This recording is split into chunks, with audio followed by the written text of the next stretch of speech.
Good morning and welcome to the ABC's coverage of the Anzac Day March through the centre of Sydney. I'm Miriam Korowa. Anzac Day this year falls during the school holidays and close to the Easter weekend just gone. But already crowds have begun gathering along Elizabeth Street and here in Hyde Park to show their support and appreciation for our veterans. The march begins at Martin Place and Elizabeth Street and heads south past the historic Supreme Court buildings and seating set aside for veterans and war widows at St James Road. It continues along Elizabeth Street past the Anzac Memorial in Hyde Park, where participants direct their eyes left as an act of remembrance. The march will finish at Liverpool Street, where the formations will disperse. This is the fourth year that the march has taken place on Elizabeth Street, and during that time the Anzac Memorial in Hyde Park has been masked by scaffold and fencing. It's been undergoing a transformation to actually complete the original design. I'm happy to say that it is now finished and open to the public. Let's take a look at the Anzac Memorial as it is today.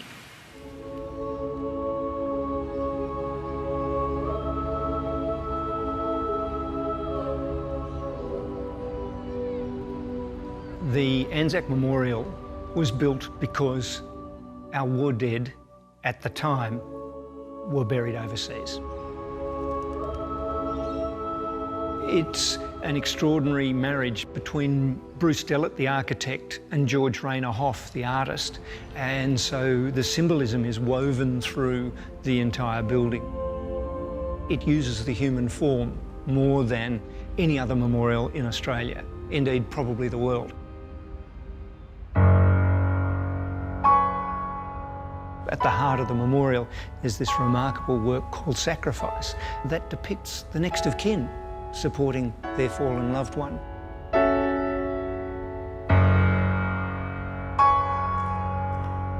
It's a place that veterans and bereaved mothers and widows could relate to. They could see themselves in the sculptures. There's an invitation engraved in the floor, "Let silent contemplation be your offering."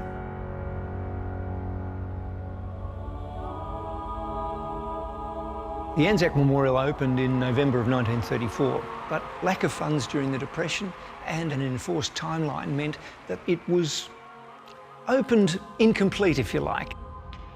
Using Centenary of Anzac funding, we were able to complete Bruce Dellett's original design.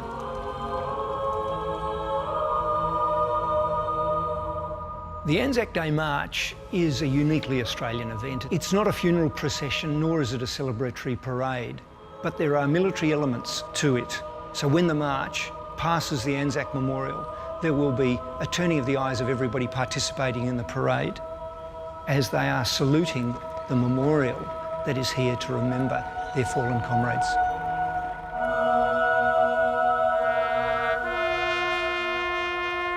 They shall grow not old, as we that are left grow old. Age shall not weary them, nor the years condemn. At the going down of the sun, and in the morning, we will remember them. The memorial is such an iconic part of Hyde Park and Sydney, and I'm sure that veterans and their families will enjoy visiting it after the march. As the vanguard of the march approaches, I'll now hand you over to our commentary team, led by Lieutenant Colonel John Moore. Thank you very much indeed, Miriam, and good morning, everyone. What a magnificent day here in Sydney. Fine and a day to both commemorate and enjoy this one day of the year, this great march through the centre of Sydney. We're looking north along Elizabeth Street at the moment, and we can see the vanguard of the march making their way now towards Hyde Park, the green centre of Sydney, and in fact the oldest park in the Commonwealth of Australia. As usual, our motorcycle escorts from the New South Wales Police Force, followed by New South Wales Mounted Police, and it comes as a great surprise to most Australians to know that this mounted unit is the oldest mounted police force unit in the world. They're in their 194th year this year. led today by the Kylie Riddell, the unit commander, and Kylie's been with the mounted unit since 1998. Now, we're very used to seeing these officers on the horses, a range of community duties and official police duties through the day. But a great spectacle and a great way to lead our traditional march here in Sydney. Horses, magnificent, usually black and bays, and they're tall horses, 16 hands. In my terms, a hand is 4 inches, if you can understand that. In metres and centimetres, not quite sure, but I know what hands are all about. And of course, behind those, we can hear the strains now, the strains of music. And the strains of music come, believe it or not, from one of the oldest units in the Australian Army.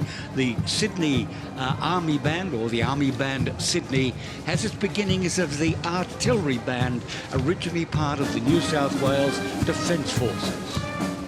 And again, we can see the #1 carried by a young cadet there from the Australian Air Force, and they'll be assisting us with the band identification today, as we will have a lot of cadets on parade also assisting us as well. But a great introduction to the march today. And we can see the Governor coming into view there, John. Yes, His Excellency is certainly coming today. We're delighted to have him. This will be his last march as the Governor of New South Wales. He, of course, takes up duty as Governor-General into the very near future, I think around about June. So we respond the farewell our Governor here at the march today, and we keep an eye on it because quite often after he's done his official duty, back he goes and marches with his battalion. Here, John, we have the memorial horses, and they commemorate the veterans from the war and the First World War. The memorial horses, of course, with all things memorial, boots back the front, and it is in the tradition of a memorial march. And of course, Anzac couldn't be Anzac without New Zealand, and we see both the national flags there. On the left, Australia, as we look on the right, New Zealand. But something different this year. Immediately behind our march leader there, Mr. James Brown, President, RSL New South Wales, of course, are a group of various organisations devoted to the care of veterans, and their families. The Vietnam Veterans Association, Vietnam Federation, Legacy, War Widows Guild, Naval Association, Legion of Ex-Servicemen, but now one of the real sights of this march, the pipes and drums of the Scots College in Sydney, now in their 120th year as a pipe and drum combination, wearing the black watch tartan as they had official approval to do in 1931. It came from the Royal Highland Regiment. And they echo a tradition of most of our originally Presbyterian Scottish schools in Sydney. We'll see Knox Grammar School pipes and drums. We'll see Presbyterian Ladies College pipes and drums later in the march. But one distinctive feature in Sydney, the school is called the Scots College with a T. Interstate, Tasmania, South Australia, Victoria, Western Australia, it is Scotch with a CH. But of course now, a really big feature of the march here in Sydney, the massed Australian flag, introduced a few years ago to represent the flag under which most of our veterans fought and defended this country. And it is really a very spectacular sight. 200 Australian Air Force cadets there under their commanding officer, and really a spectacular sight. So we've seen our horses, we've seen our pipes and drums from Scots, we've seen our massed flags. Behind that, the taxis. Now this brings back a few memories. Miriam, I might mention to you, I was sitting doing the commentary on Bebba Falls awning right opposite Town Hall when the march came up George Street, and it was the first year they ever had taxis. And here they are again today. Most people forget the origin of our taxi services, of course, and the Legion taxis, in that we had, after the war, a range of soldier-settler schemes for farming. People forget this was the soldier-settler scheme for veterans. It was decided after World War I that certain taxi licences would be allocated to veterans, particularly members of the Legion of ex-servicemen, and that tradition is echoed here today. It's very nicely restored taxi leading the... But we spoke train. about our leader of the march earlier, but that was Mr. James Brown, President. Miriam actually interviewed James a little before the march, and here's what he had to say. Now for you, James Brown, you are a graduate of the Royal Military College of Duntroon. You've also served actively overseas. What does Anzac Day mean for you?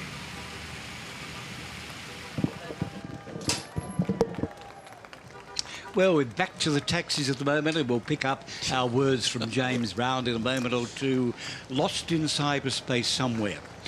But these taxis contribute a very significant role to our march. In these taxis are veterans, men and women of many campaigns, perhaps even some from World War I, definitely World War II and beyond, who cannot march, but they are participating today. But we've found James Brown. Let's go back to the Archibald Fountain. And we're joined now by James Brown, the RSL New South Wales President. James, wonderful to be with you here on such a significant day, Anzac Day. And just take us through what we understand are some of the changes that have been made for this year's march. Well, good morning, and look, it's great to be part of your coverage for today. I mean, the march here in Sydney, we're expecting between 10 and 20,000 participants in the march itself. The march format is fairly traditional. Not a lot's changing this year, but two things. We've got our oldest ever veteran marching, a 103-year-old World War II veteran. And we'll also have at the front of the march a group of veterans organisations from all different areas. So Legacy, Soldier On, Vietnam Veterans, Naval Association, all marching as one unified veterans family. Thank you very much indeed. Miriam, I noticed in the background, Miriam's right beside me, ladies and gentlemen, you had the Archibald Fountain. Did you know the Archibald Fountain is a dedicated war memorial? Most Sydney-siders have no idea. But there we're looking at the veterans as they participate in the march. They can't march on their feet, but they're marching in other ways. But I might take the opportunity at this stage to introduce our commentary team, which we've moved so quickly this morning. May I say, Bob Wall, right beside me. Good morning, John. It's a great day. It's good to be here again this year. And Tony Vine from the Navy.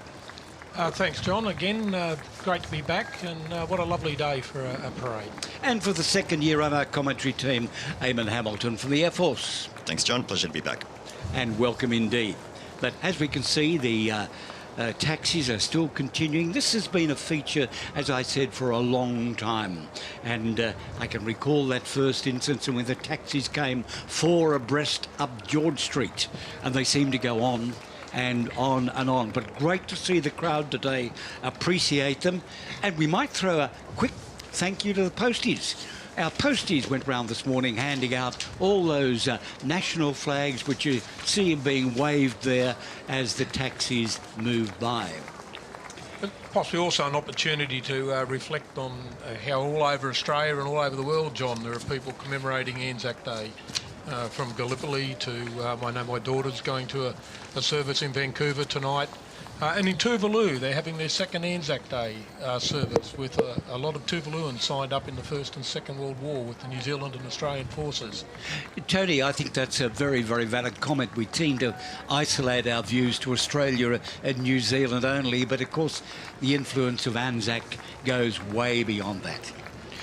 John, and also I think we should say a good morning, hello to all those in the various RSL or homes which are unable to attend today when they're watching this parade on their TV. I'd also like to say hello to my neighbour Sam, 95-year-old World War II pilot. I'd like to say good morning to Sam and thank you for your efforts. Thanks, Bob. We might mention, of course, that after our Anzac coverage here today, we do have a range of other programs coming ahead. We have, for example, the Stay Tuned with ABC, because we've got the Gallipoli Dawn service following this march, and of course over to Villas Betno at 1:30. So we do have a day of Anzac commemoration on ABC television today. And this year also marks a lot of anniversaries, which we'll come to later, but we've now got the Navy coming into view, led today by the Fleet Commander, Rear Admiral Jonathan Meade, who's a mine warfare and clearance diving specialist, and former commanding officer of HMAS Parramatta. And of course, the Navy contingent is led by the Naval Band. Drum Major, Chief Petty Officer Mark Han, under the director of the musical direction of the Lieutenant Brian O'Kane. Tony, it's been tradition in more recent years that the Navy are here in big numbers in uniform, and they really add to the spectacle of the march. They do, and unfortunately this year we've got a large part of the fleet is actually deployed. Our major vessels, Adelaide, Canberra, Success, are all off on exercise, plus ships on deployment. So it's a smaller contingent this year, but there's still a green sight in uniform. And as you can see, a lot of not very spring chickens amongst the band. Our band's men and women have contributed significantly to the ceremonial aspects of the Navy. Immediately behind the band, as I said, the commander of the Australian Fleet, Jonathan Meade, followed by HMAS Watson. And the life ring today is carried by Seaman Marine Logistics personnel Tom Nolan. Tom's 21, he comes from Benalla in Victoria, and today's his first Anzac Day. So congratulations and a great honour for him. There he is on screen now. Immediately behind Tom is the commanding officer Watson, John Stavridis. He was the first commanding officer of the air warfare destroyer HMAS Hobart, and he's now gone on to lead Watson. Watson is the Navy's premier maritime warfare training establishment located on South Head, and it's effectively all our warfighting officers and sailors are trained. Our navigators, our warfare officers, and also the sailors that operate the equipment that supports those systems. Immediately behind the officers' contingent of the sailors, as you can see, many of the sailors are wearing campaign medals signifying that they've served either on border protection or on Middle East operations. Watson, it will be one of the largest naval contingents on parade today.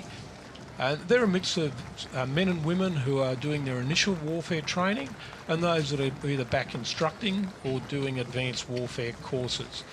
Now we have HMAS Cuttable. Cuttable is the holding establishment for Sydney and led today by Captain Matthew Shand, and the ceremonial lifebuoy is carried by ABBM Jordan Maloney. And there she is out the front there. The lifebuoy is almost as big as she is. Cuttable is a primary naval base on the east coast. It's named after the Sydney ferry Cuttable, which was sunk during the Japanese midget submarine raid. And you notice there's an awful lot of senior officers marching there, and that's because all the officers who are at maritime headquarters in Sydney are nominally posted to Cuttable. I spent a pleasant 2.5 years there myself. It's probably the most diverse establishment in Sydney. You have engineers, you have warfighters, we have an observer on screen there who's an aviation warfare officer. And as you can see, there's a mix of men and women marching today, and most of them are well and truly gonged up. A few familiar faces amongst them. And here is a band now. It's number 20, which is one of the bands from the Australian Air League. And I have to confess, it was my first experience in uniform as a 5-year-old during World War II, but a good supporter of the Anzac Day March. And we'll have a couple of the bands and drum combinations from the Air League on parade today. And they're followed immediately by the junior sailors contingent from HMAS Cuttable. Again, primarily sailors who are either under training still or awaiting postings to or from a ship. Some are on shore jobs, but most of them are probably straight out of recruit school and are waiting to go to their first ship. You can all see there is a mixture of tallies amongst them, mostly cuttable, but I do notice a success tally there. And the young air cadets are doing a great job out the front for them.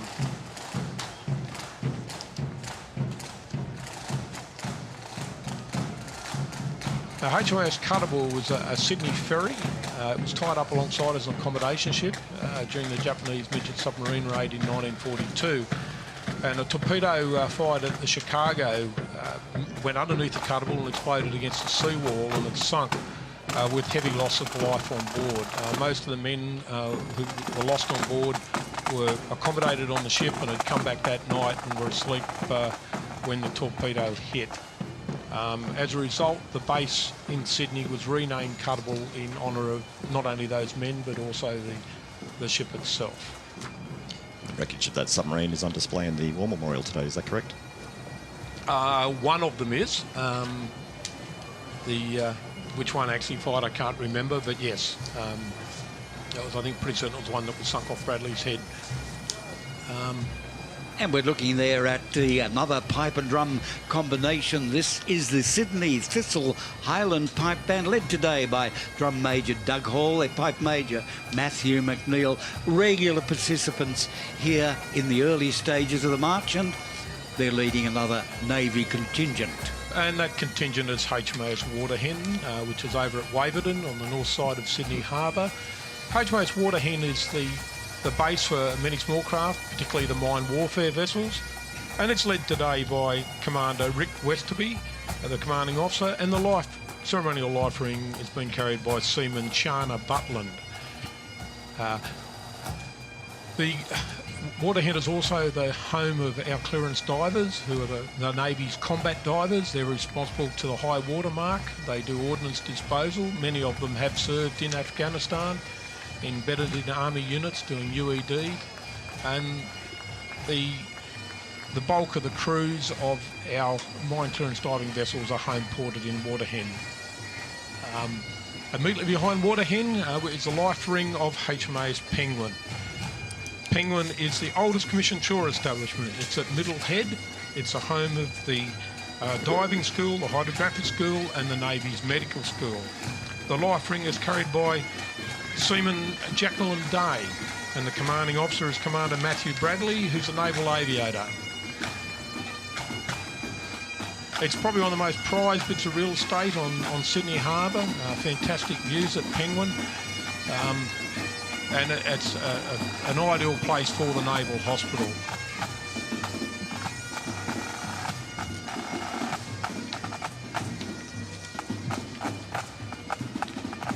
It's also the home of the Army's #1 Commando Company. Is a lodge unit at Penguin, and there's Jacqueline Day carrying the life ring with Matt Bradley right behind her.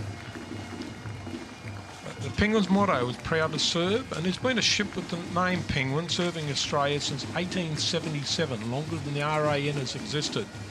In fact, Garden Island was originally called HMAS Penguin as a lodge unit for small ships based in Sydney, renamed Cuttable as I mentioned before. Well, we've seen a couple of small Air League combinations as drum units march past. We've heard the skirl from the Sydney, Hills District Pipe Band as well. Not quite seen them yet, but I can hear them in the distance. And we've got HMAS Hobart going past, the new air warfare destroyer led by Commander Ryan Gaskin. Approximately 150 marching today. HMAS Hobart is built down in Adelaide and has recently come into commission back in 2017. She's the third RAN unit to bear the name Hobart, and she was launched by the wife of the current Tasmanian Premier, Mrs. Nicola Hodgman. And behind that band we have HMAS Warramunga coming into view, led by Commander Luke Ryan, and leading seaman Bonnie Hood is carrying the life ring for Warramunga. She's an Anzac class ship, the second RAN unit to carry the name, and the first was a tribal class destroyer launched in 1942, had the reputation of one of the fastest ships in the RAN. The current Warramunga is an Anzac class built in Melbourne and has seen service in the Middle East. And in fact, she's deployed on numerous occasions on border protection. And last year, the crew commemorated Anzac Day whilst on operational service. Just back on the Hobart, that will be the first of 3 air warfare destroyers, is that correct? It's the first of 3. The second Brisbane, which has come into view right now, led by Josh Wilson, and I don't know who's the ceremonial life-ring. Brisbane recently received the freedom of entry into the city of Brisbane about 3 weeks ago, and has come on to Sydney for her first Anzac Day. She was launched by Robin Shackleton, the wife of a former Chief of Navy, and she commissioned back in October last year. She's currently doing all her work-up training, mariner skills evaluations and seaworthy acceptance trials, and she is a valuable asset to the fleet. And the Blue Jackets there at Woolooware High School marching band, about 60 in it, regular participants, fallen silence as they move past our commentary point. And there we have HMAS Chills, amphibious transport, Commander Scott Hull in command, and carrying the ceremonial life ring. The honour is Overseaman Ryan Lupton from Geelong in Victoria. And Ryan is the younger sailor on board. And you'll notice there are a number of Army personnel marching with Chills, and that's because 25 of her crew are actually Army personnel. And they do the stevedoring on the ship as an amphibious transport and operate the watercraft on the ship. She provided invaluable support to the community after Cyclone Debbie last year. Immediately behind her, and they're coming through very quickly, is HMAS Yarra, a Huon-class minesweeper based at HMAS Waterhen. She's one of 4 of Huon-class we now have. 2 are currently being disposed of. Commanded by Lieutenant Commander Mark Rennie, and her sister ship HMAS Huon right behind her, with AB Medic James Turnbull carrying the life ring, and Lieutenant Commander Jeff Crane in command. A lead ship of the Huon class, named after the Huon River in Tasmania, and she's a Mindharp. And then finally the third of the air warfare destroyer. She's a new ship, HMAS Sydney. Sydney is actually still under build down in Adelaide and will commission next year, led by Commander Ted Seymour, who's the commanding officer designate of the ship, and she's the 5th ship to carry the name Sydney, a proud legacy that dates back to the opening months of World War I, when the light cruiser Sydney destroyed the German raider Emden at the Battle of Cocos, killing Islands. The men and women marching today are based in the Sydney area and are most of them are undertaking specialist training in the Sydney area. Back to you for a band, John. Yeah, this is the band of one of our reserve units based in Western Sydney. It's the band of the 1st 15th Royal New South Wales Lancers. Of course, a long history, light horse, and of course in World War II, 1 armoured regiment. Immediately after them is the Forces Commander of the Serving Army, and today it is led by Major General Gregory Bilton, Commander of Forces Command. And we can see by the badges on there, they come from all various corps, arms and service, infantry, engineers, ordnance. Signalman. And a signaller somewhere. And also some Air Force personnel. And navies as well. Yeah. Bob, for those who are not familiar, Bob mentioned the corps badges. The corps badges are worn on the front of our slouched hat. The Australian Rising Sun badge is worn on the turned up left-hand side of the badge. And we see some there with feathers, Rob. What are they? Yes, they're the Armoured Corps. Gentlemen from from Puckapunyal. They're the descendants of the light horse regiments from the First World War, who wore emu plumes in their slouch hats. And now the Air Force is coming down towards us. And this is the band of the corrective services in New South Wales. We have a tradition of leading government instrumentality agencies having bands, and the corrective services has been with us a long, long time. And we'll see, of course, the fire brigade, fire and rescue later on, the police and so on. And behind the Corrective Services band, we have, last but not least, the current serving Royal Australian Air Force. They're being led today by Air Vice Marshal, I should say, Zed Roberton from Headquarters Air Command at RAF Base Glenbrook up in the Blue Moon Mountains. Air Vice Marshal Robertson joined the Air Force in 1989 and spent much of his career flying the Hornet and introducing the Super Hornet into RAF's service. Also completed a number of deployments to the Middle East in 2003 and again with Operation Okra in 2014. Behind them is 22 Squadron, City of Sydney Squadron from RAF Base Richmond. They provide essential airbase support services to RAF Base Richmond, firefighting, refuelling, basically all of the things that we need to operate a modern day airbase. They're being led today by the Commanding Officer, Wing Commander Trent Harris, who's just come into the chair at the start of this year. 22 Squadron has a fairly long association with the Sydney area. It was established in 1936 as a reserve squadron, but then went on to become an active service unit in New Guinea, flying the Boston bomber, where Flight Lieutenant Bill Newton earned the Victoria Cross posthumously. We might take a little mention here, though, for those who are interested in this Sydney March, indeed all our Anzac Day marches round Australia and all our capital cities. They're all available to watch on ABC iView from later in the day. But if you'd like to find out how to purchase digital copies of the Anzac Day marches and services, just call the ABC's toll-free number 1300 650 587 or email progsales@abcnet.au.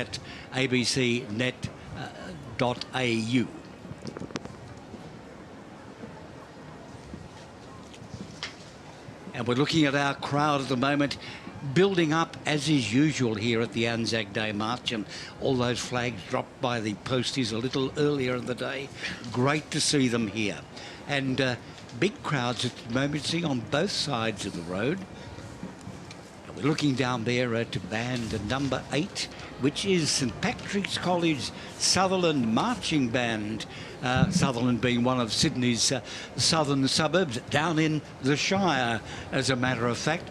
And St Patrick's College has been a regular feature of the band over the last 2 to 3 years. And a number of the young people in the bands are wearing Descendants medals, which is a nice touch, John. Yes, it is indeed, and it's good to see that they are out participating not only in the spirit of their band offering, but in respect to their forefathers. Last on screen, it's the Africa Star, I think, and the 1939-45 Star. Certainly the World War II run of decorations there, yes. And it's a traditional marching band, as we can see, with a mixture of various instruments, but all in the kilt. Being St Patrick's, it would be one of the Irish kilts, and I'm not an expert on just picking out which Irish kilt it happens to be. I was just checking for a glockenspiel there, John. And of course, John, it's 100 years ago that we had a very little known aspect of Australian military history, which were the Australian soldiers who fought in Russia against the Red Army in support of the White Russians.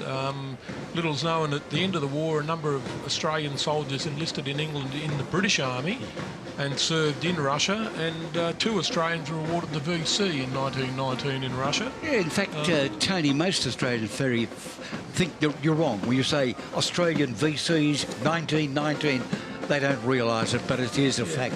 Yeah, Arthur Sullivan and Samuel Pearce both got the VC while serving with the British Army Royal Fusiliers in the North Russian Relief Force.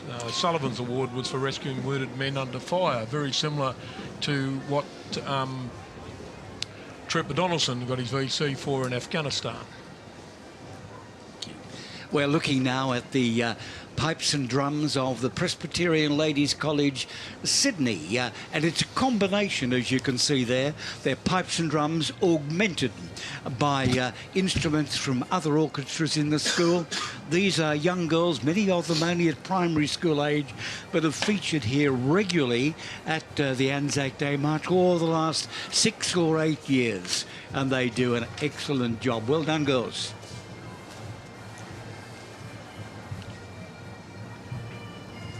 Very stirring.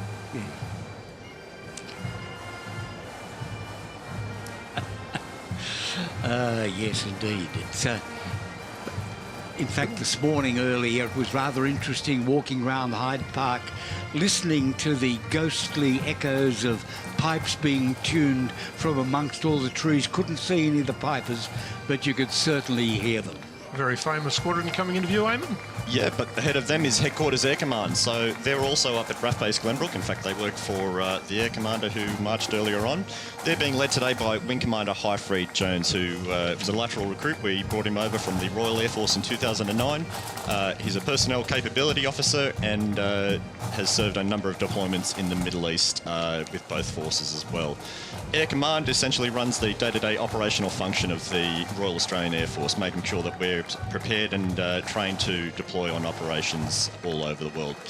And yeah, you're right, Tony, behind them is a very historic squadron in the Air Force, 76 Squadron, current serving members down from RAF Base Williamtown. They fly the Hawk lead-in fighter trainer. In fact, a number of communities across New South Wales will be seeing a couple of Hawks above their head. In fact, Sydney might see one overhead later on today, if not already. They're being led by their commanding officer, Wing Commander Neville O'Donnell. Their history dates back to the early days of the war in the Pacific, where they were recruited with the Kitty Hawk featured on their banner there, fighting in Milne Bay and a number of the conflicts in New Guinea. Their role today is to prepare the next generation of fighter pilots. The Hawk fighters, the Hawk fighter trainers that they are equipped with have recently undergone an upgrade to allow them to train the next generation of pilots and crew going onto the Super Hornet and F-35. Behind them is 37 Squadron from RAF Base Richmond in Sydney's northwest. It's currently the only flying squadron based in the Sydney Basin. They operate the C-130 Hercules. They marked 75 years of service last year.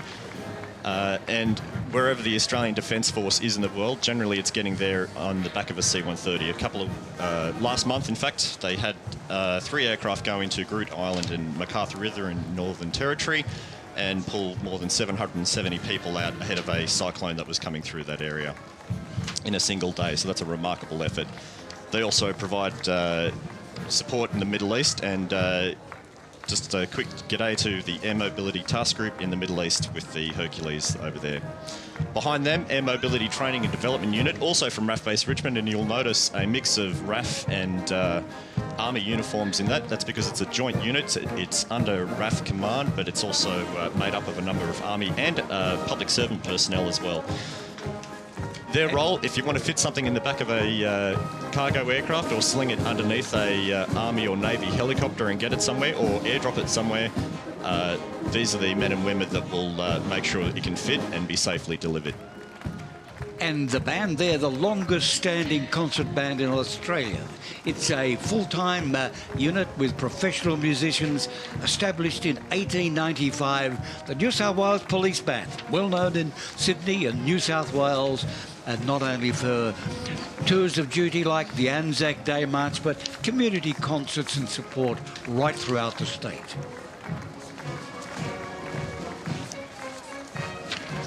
And directly behind them, we have the New South Wales Police Parasols sub-branch.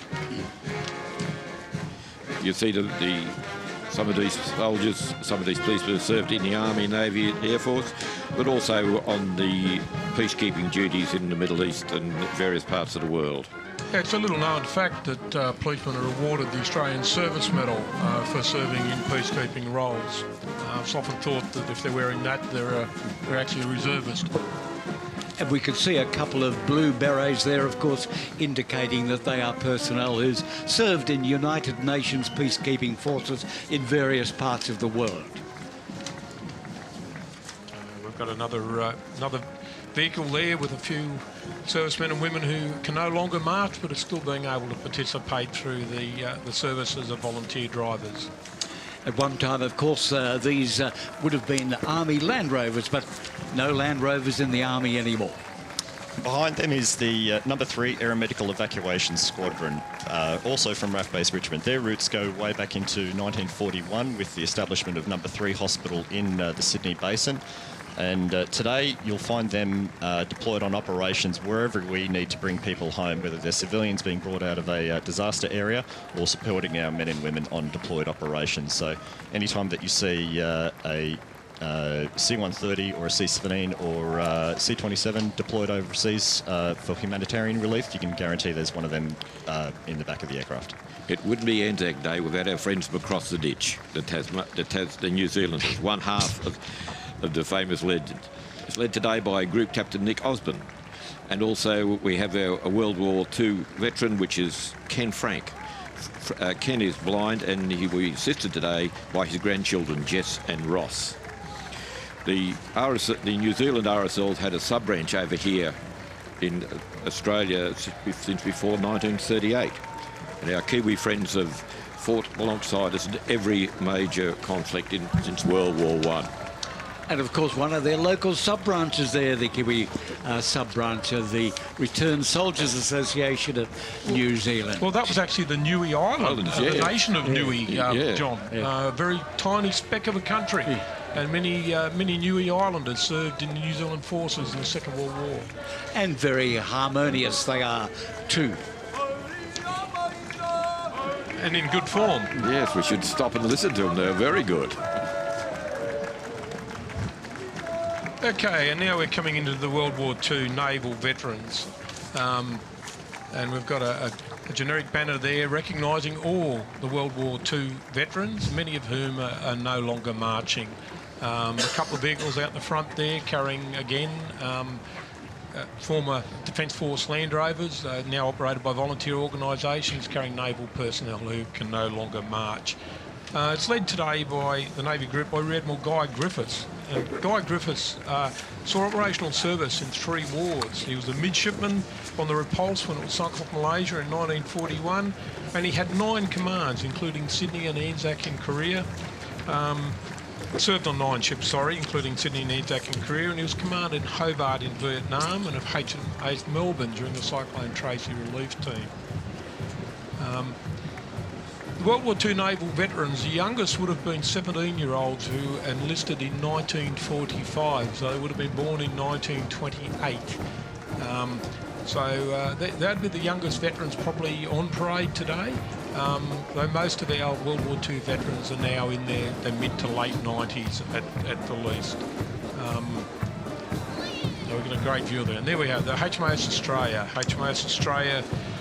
And in front of them, the spectacular ceremonial uniform of the King's School. This is their marching band, first formed in the 1880s, so they've been around a long time. And regular participants, easily recognisable because of their spectacular school ceremony. And on screen now is Commodore Peter DeShano, son of Emile DeShano, who was a captain of HMAS Australia when it was struck by kamikazes at the Battle of Leyte Gulf. HMAS DeShano, the submarine, is named after Peter DeShano's father, and he's a patron of the organisation. Australia was a heavy cruiser prior to the Australian fleet and sister ship of HMAS Canberra, lost at Savo Island, and HMAS Shropshire, which later replaced HMAS Canberra. And there we have the Canberra. She's lost at Savo in 42 in a disastrous Savo Island battle, where approximately 90 men were killed, including the commanding officer, Frank Getting, who was a fellow submariner. She was then replaced by Shropshire, gifted by the British government, and many of the crew from Canberra went across the UK to commission Shropshire and bring it out to Australia. Behind, the scrapline flotilla. These are the World War I vintage destroyers, Vampire, Vendetta, Voyager, Stuart and Waterhen, who Goebbels made a mockery of when they went off to the Middle East in 1939, and they provided sterling service in the relief of Tobruk on convoy escort duties. And in fact, Vendetta was in refit in Singapore at the fall of Singapore and was towed all the way from Singapore to Fremantle and then on to Melbourne to save the ship and get her out of the way of the Japanese. And the traditional school colours there, green and white, of Trinity Grammar School, Summerhill in the inner west of Sydney. And obviously some of their school cadets immediately behind them. And back to the scrapline flotilla, Vampire, Voyager and Waterhen were all lost during the war. And it's often forgotten, Tony, it was the scrap iron flotilla that really kept the defence of Tobruk alive. Without them, they couldn't have survived. It was, and supported by HMAS Parramatta as well, which was actually lost on a Tobruk ferry run. And currently a search is underway in the Bay of Bengal for the wreck of HMAS Vampire. Private and defence assets being used. Quiberon, Q-class destroyers. We had 2 Q-class destroyers during the Second World War, and we were gifted another 3 by the Royal Navy post-war, and they were the mainstay of our anti-submarine force in the early part of the 1950s and on into the 1960s. And indeed, I think Queen Bee didn't pay off until 1971. We've got an old sailor out there in the front being pushed along. Quiberon Association, not many of them left now from the World War II Q class. A lovely view down there of Elizabeth Street there, but we go back now, picking up the next naval contingent. Merchant cruisers. Prior to the Second World War, merchant navy ships had specially armoured decks so they could be converted to cruisers at the outbreak of war, and that's what happened to HMAS Canimbla, Manora and Westralia. They started the war as armed merchant cruisers, and later in the war they were converted to landing ships, and they supported all the American landings right up through the islands, taking American and Australian troops and inserting them on beachheads. And of course, our previous class of amphibious transports were Manora and Canimbla. I was the engineer of Manora for 2 great years, and the names lived on. The Dems Gunners. Dems Gunners were Naval Reserve gunners, and they were embarked on ships at the outbreak of war, and they were immediately deployed in as early as September 1939, and they're coming through very, very quickly. The Corvettes Association. 60 corvettes were built in Australia, 56 manned by Australians, 4 by Indians. Little ships. By the end of the war, they were almost all naval ratings, war hostilities only ratings who were operating on them. They were named after regional towns and cities in Australia, from Dubbo to Ballarat to Wallaroo. Wherever you had a major town, there was almost a Bathurst-class corvette named after them. Oh, there's one veteran there representing the Fairmiles, The Fairmiles. A classic class of patrol boat, Tony. They were little wooden-hulled patrol boats, many of them made at Halversons and other shipyards around Australia, and they provided patrol work up through the New Guineas areas. Very, very hard conditions that the men operated under, going weeks without end on short rations and water. And they were the eyes and ears of the fleet. HMAS Quick Match, one of the Q-class frigates, converted in Australia to anti-submarine frigates post-war. And a fellow submariner marching there in front of the Castle Hill Youth Band. Yeah, spectacular uniform of the Castle Hill RSL Youth Band, with us every year.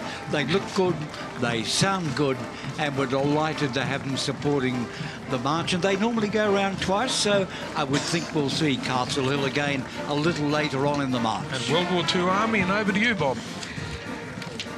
Now we have the World War II veterans from the Army. Again, we have a Land Rover. The Army sold all its Land Rovers, and these have been donated for use on Anzac Day to go on, so people take the veterans in there where they can be seen, because all the latest vehicles the Army has, they tend to be enclosed as, from a mine warfare type of view. But it's great to see them turning up again. It brings back memories of Land Rovers. Of course, on the vehicles, we do have the Military Historic Vehicle Association, and a lot of these in those enthusiast hands at the moment. Now, behind that, we have some of the militia battalions from the Kokoda Trail, the 53rd Battalion. These were militia battalions who were sent up to New Guinea and unfortunately were thrown into a battle where they were ill-prepared. When they went to New Guinea, very little training was done. They did lots of work on engineering-type works, and suddenly they were sent to go and fight an enemy which had beaten the Americans, the British, the Dutch, with virtually no training. And some of them had no weapons, Bob, before they first deployed. In fact, as I jumped off the truck at Imita Ridge, they were then given weapons they'd never seen before, like Bren guns and Owen gun. We're giving an hour training on them, and then sent off to try and stop the Japanese onslaught coming over the track. And just jumping in there, you can see a Naval Chief Petty Officer there in the middle, and next to him is 95-year-old Don Grenville. Now, Don Grenville was believed to be the last surviving member of the 1st Paratroop Battalion. You can see him just wearing the maroon cap next to Lindsay Smith, Chief Petty Officer Lindsay Smith. And Don is still running once a week with the Hash House Harriers. He's a life member of them. He walks around Narrabeen Lake twice a week, an 8-kilometre walk. He goes to the gym every day. And up until recently, he was travelling independently overseas. He still enjoys a beer, and his motto is to live life to the fullest. Lindsay's a good friend, and he accompanies him each Anzac Day. And he's an absolute legend. We just had a band there slightly in shot at the moment. Can't identify it immediately. It has a number 80, but not on my list. But it is obviously a band of one of our school cadet units throughout New South Wales, Sydney. Now, directly behind the Paras are the Central Intelligence Bureau. These were the signals intelligence units, which listened to the Japanese radio chatter and also broke their codes.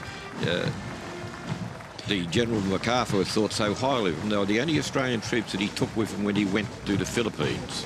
The rest of the Australian troops went to Borneo and places like that. Now we start having the 6th Division. 6th Division known as the 39ers, because that's they all enlisted in 39 and looked down their nose at the other divisions who took some years to come about. Bob, in 6th Division we say a fond farewell to General Maitland, who died last year, the last remaining general who had two World War II service.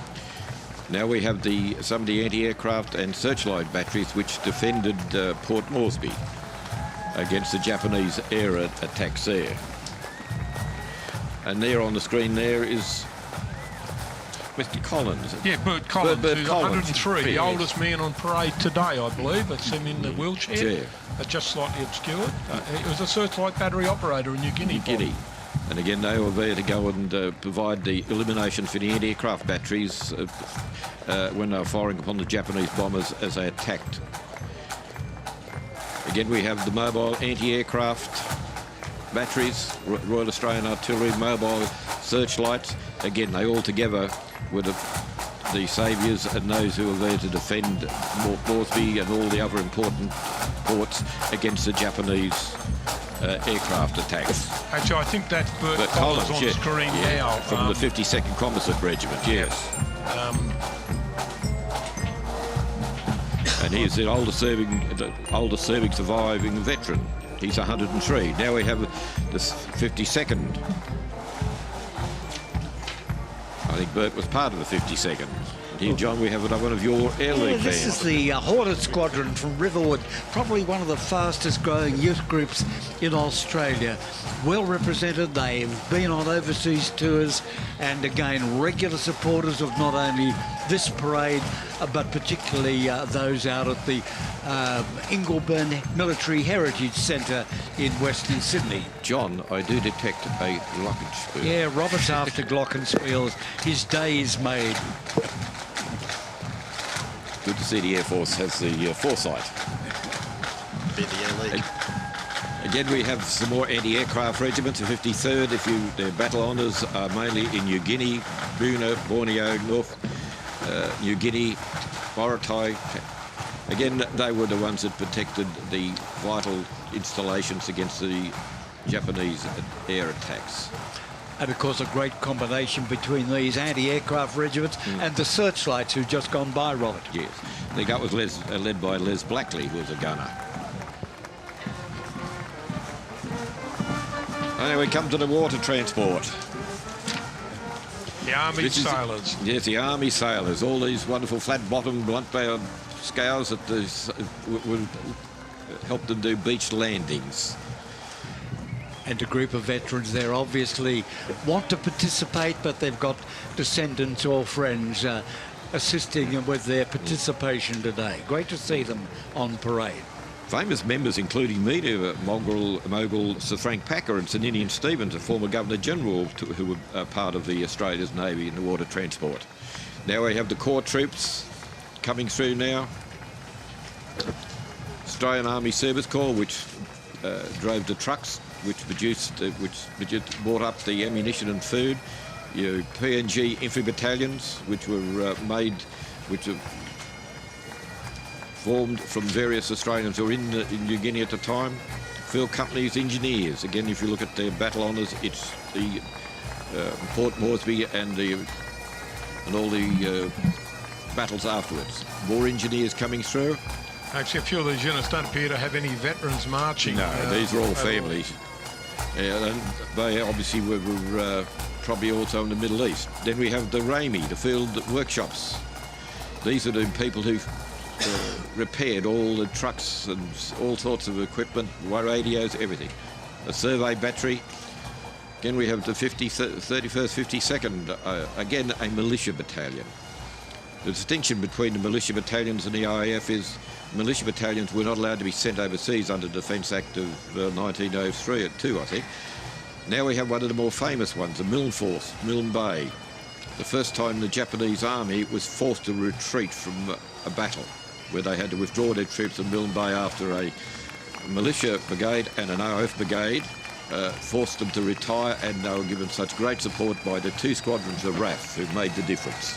And the famous Wallace Tartan there, that's the Braveheart Tartan of the Northern Suburbs Fight Band, based on northern Sydney, but members from as far away as the Central Coast and Wollongong, again regular participants at our Anzac Day March. Now we have the gentlemen of the Royal Australian Artillery, the 14th Field Regiment. Again, if you notice, most of their battle honours are from the New Guinea and the Borneo campaigns. Now, again, the New Guinea forces from 39 to 45, all their battle honours from Milne Bay all the way through to Finschhaven, Madang and through to Rabaul. Again, there were virtually, there's only one gentleman there, I'd say.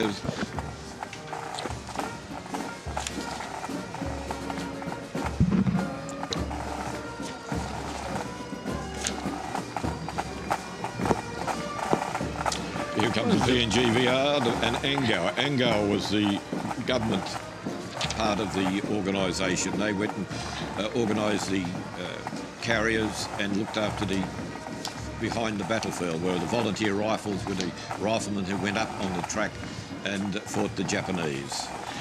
The PNGVR, Rob, they are a reserve unit, pre-war militia unit of the local population in New Guinea, and unfortunately no longer exist. But we're looking now at marches, slight hold, someone from the past, but great to see all these youngsters on parade. The descendants are permitted to march under the banners of various units under certain circumstances, and it's good to see these youngsters here on parade. It is a slight hold-up in the parade. The parade, of course, does continue along Elizabeth Street, turns left into Liverpool Street, where they dismiss. And there are also some hold-ups in there, but we're looking at a view, crowd, supporters, and we're looking along Elizabeth Street. This is a very famous street in Sydney, one of the icons, the oldest park in the Commonwealth on the right, Hyde Park, and the buildings of the CBD on the left. And of course I can remember as a youngster with trams running up and down Elizabeth Street.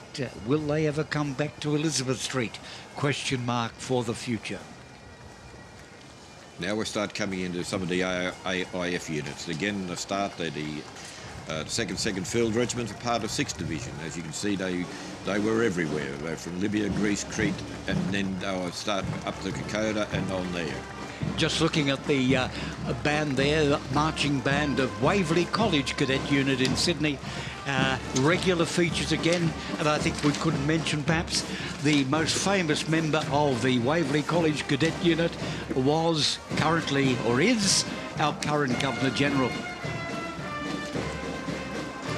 After the gunners, we have more gunners and the light anti-aircraft units again, who again provided the support.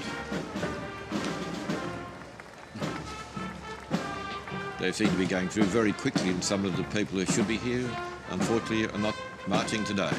Now we start coming into the infantry battalions. First, yes. Again, it was a part of the 6th Division, and they took part in all the major, in the Middle East, all the major battles. And then came home to defend Australia. Yes. Via Normandy, Greece, Crete, and places like those. Behind them, the 2nd 1st Machine Gun Battalion again.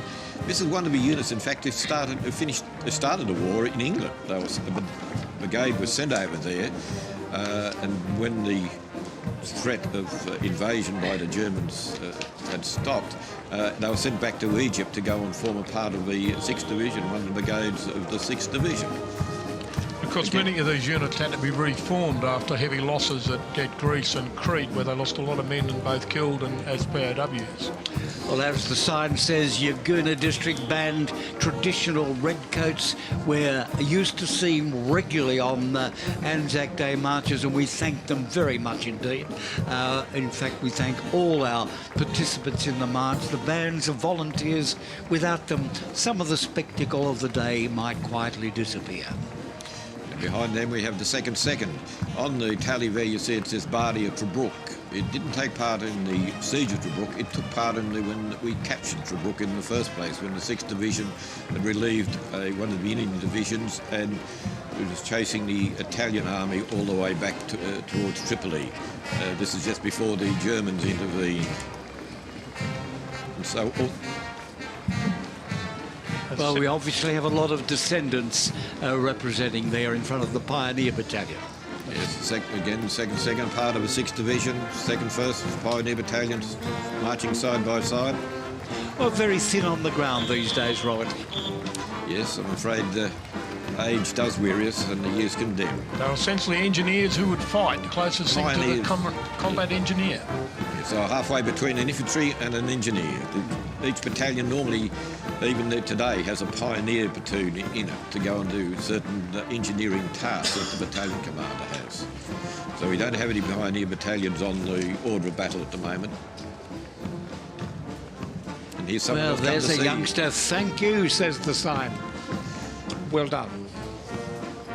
Well, another little hold-up in our march, and that's to be expected when we have so many people taking part. And of course, we're at the thing with a lot of people with no marching experience at all.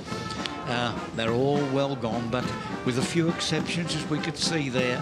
But a lot of descendants there with their forefathers' medals. Of course, it's 75 years ago this year, the last major battle the AIF participated in New Guinea, which was the breakout at Madang. So they're all in their 90s now. Now we have the 2nd, 3rd, again, more members of the 6th Division. 2nd, 5th, and again, all these soldiers and battalions, we were sent to Crete, to Greece, and on the retreat were sent back to Crete.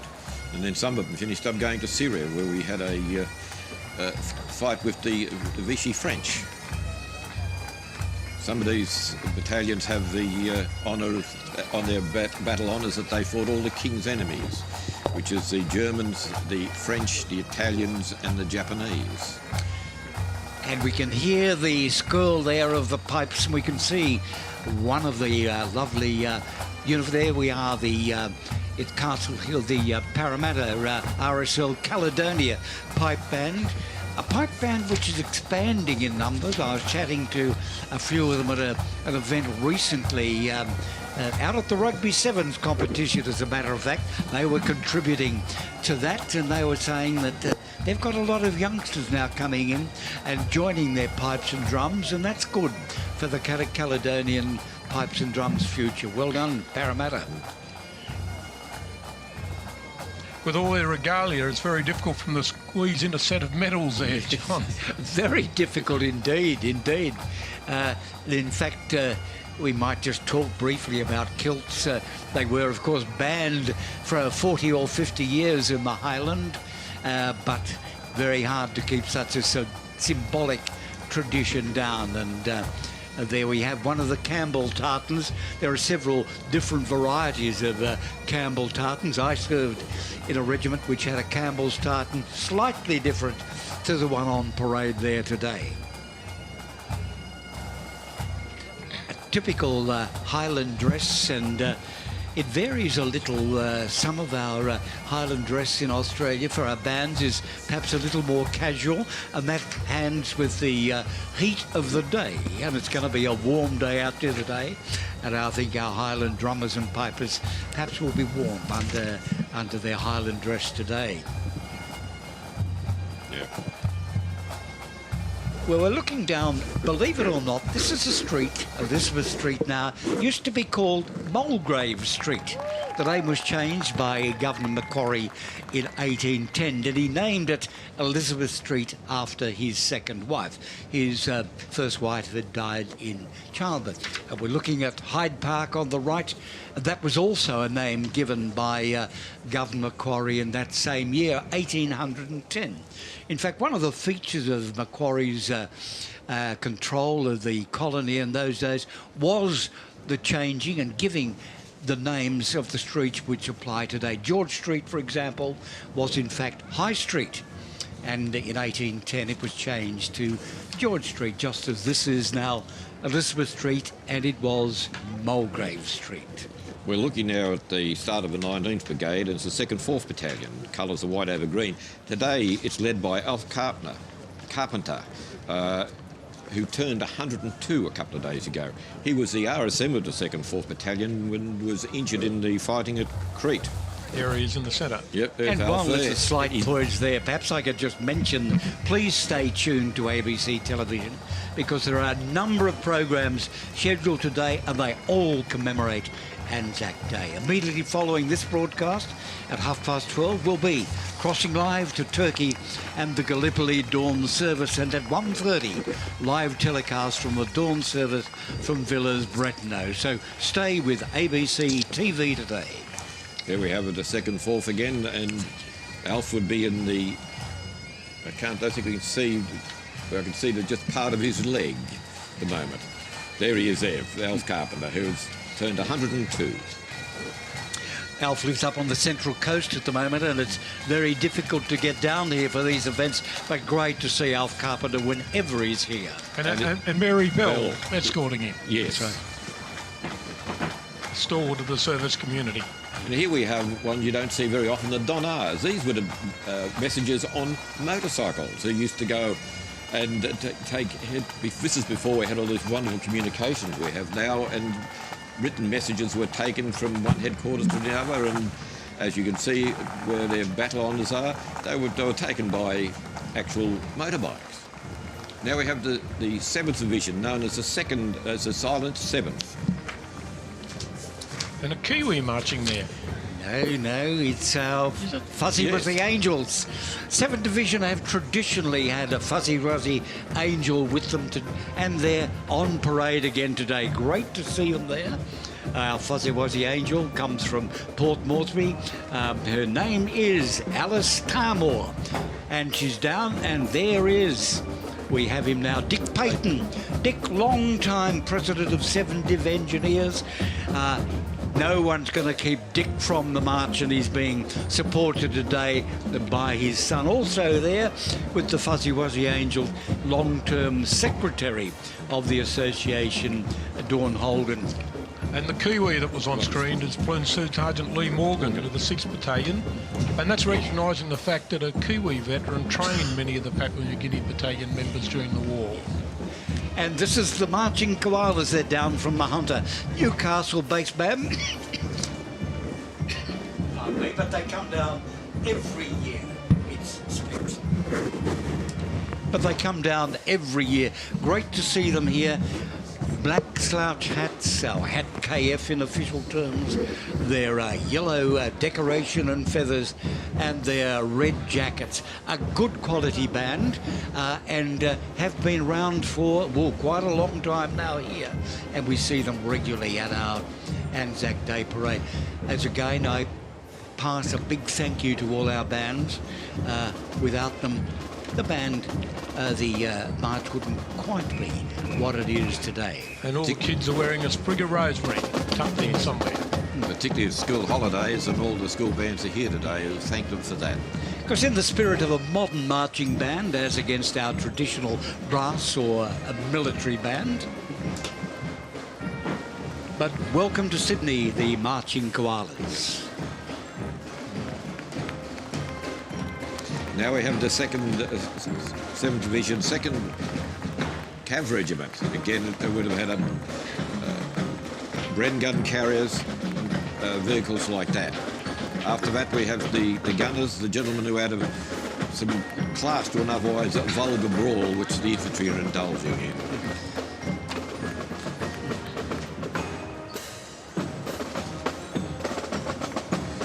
Second, 5th, again, if you have their battle honours at Egypt, part of 7th Division, New Guinea, Syria and Borneo. Most people don't realise, in fact, that the 7th Division finished its efforts in Syria at Damascus, where 22 years before the 10th Light Horse took Damascus in the First World War. So 22 years later, their sons finished up in Damascus. In fact, the subject, that first one, Robert, that lovely book, First to Damascus, yes. which is the Australian Light Horse. Now we have the engineers, or the ginger beers, as we're more commonly known in the army. Again, these are people hard-working, who are infantrymen as well, and they were, a lot of times they were actually used as infantry, but they were all the engineer type works that's got to be there. And if you have a look at some of those, some of them actually went back to Malaya on the way home from Australia, on the way home to Australia. The ancient battalion, 2nd, 9th, 10th and 12th.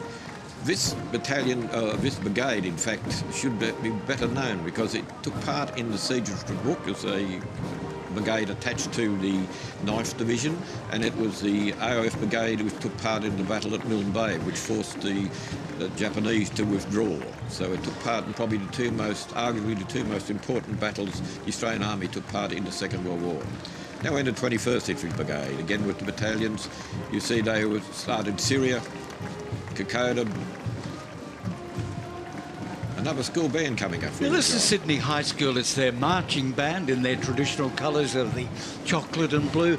The Sydney High School no longer has a cadet corps, but they do have this marching band. They're with us every year. Thanks, Sydney Boys High School. Again, the 25th Brigade, AIF. Again, this was commanded by Ben Brigadier Moorshead when they went to England for a period before they were sent back to form the 6th Division and the 7th Division in Egypt. It's a part of the battalions. You see all their battle honours there, everywhere from Syria down to Balikpapan. So they were everywhere. Private James Gordon was ordered to VC, serving with the brigade in Syria. Again, you see another battalion coming through, again with the same battle honours.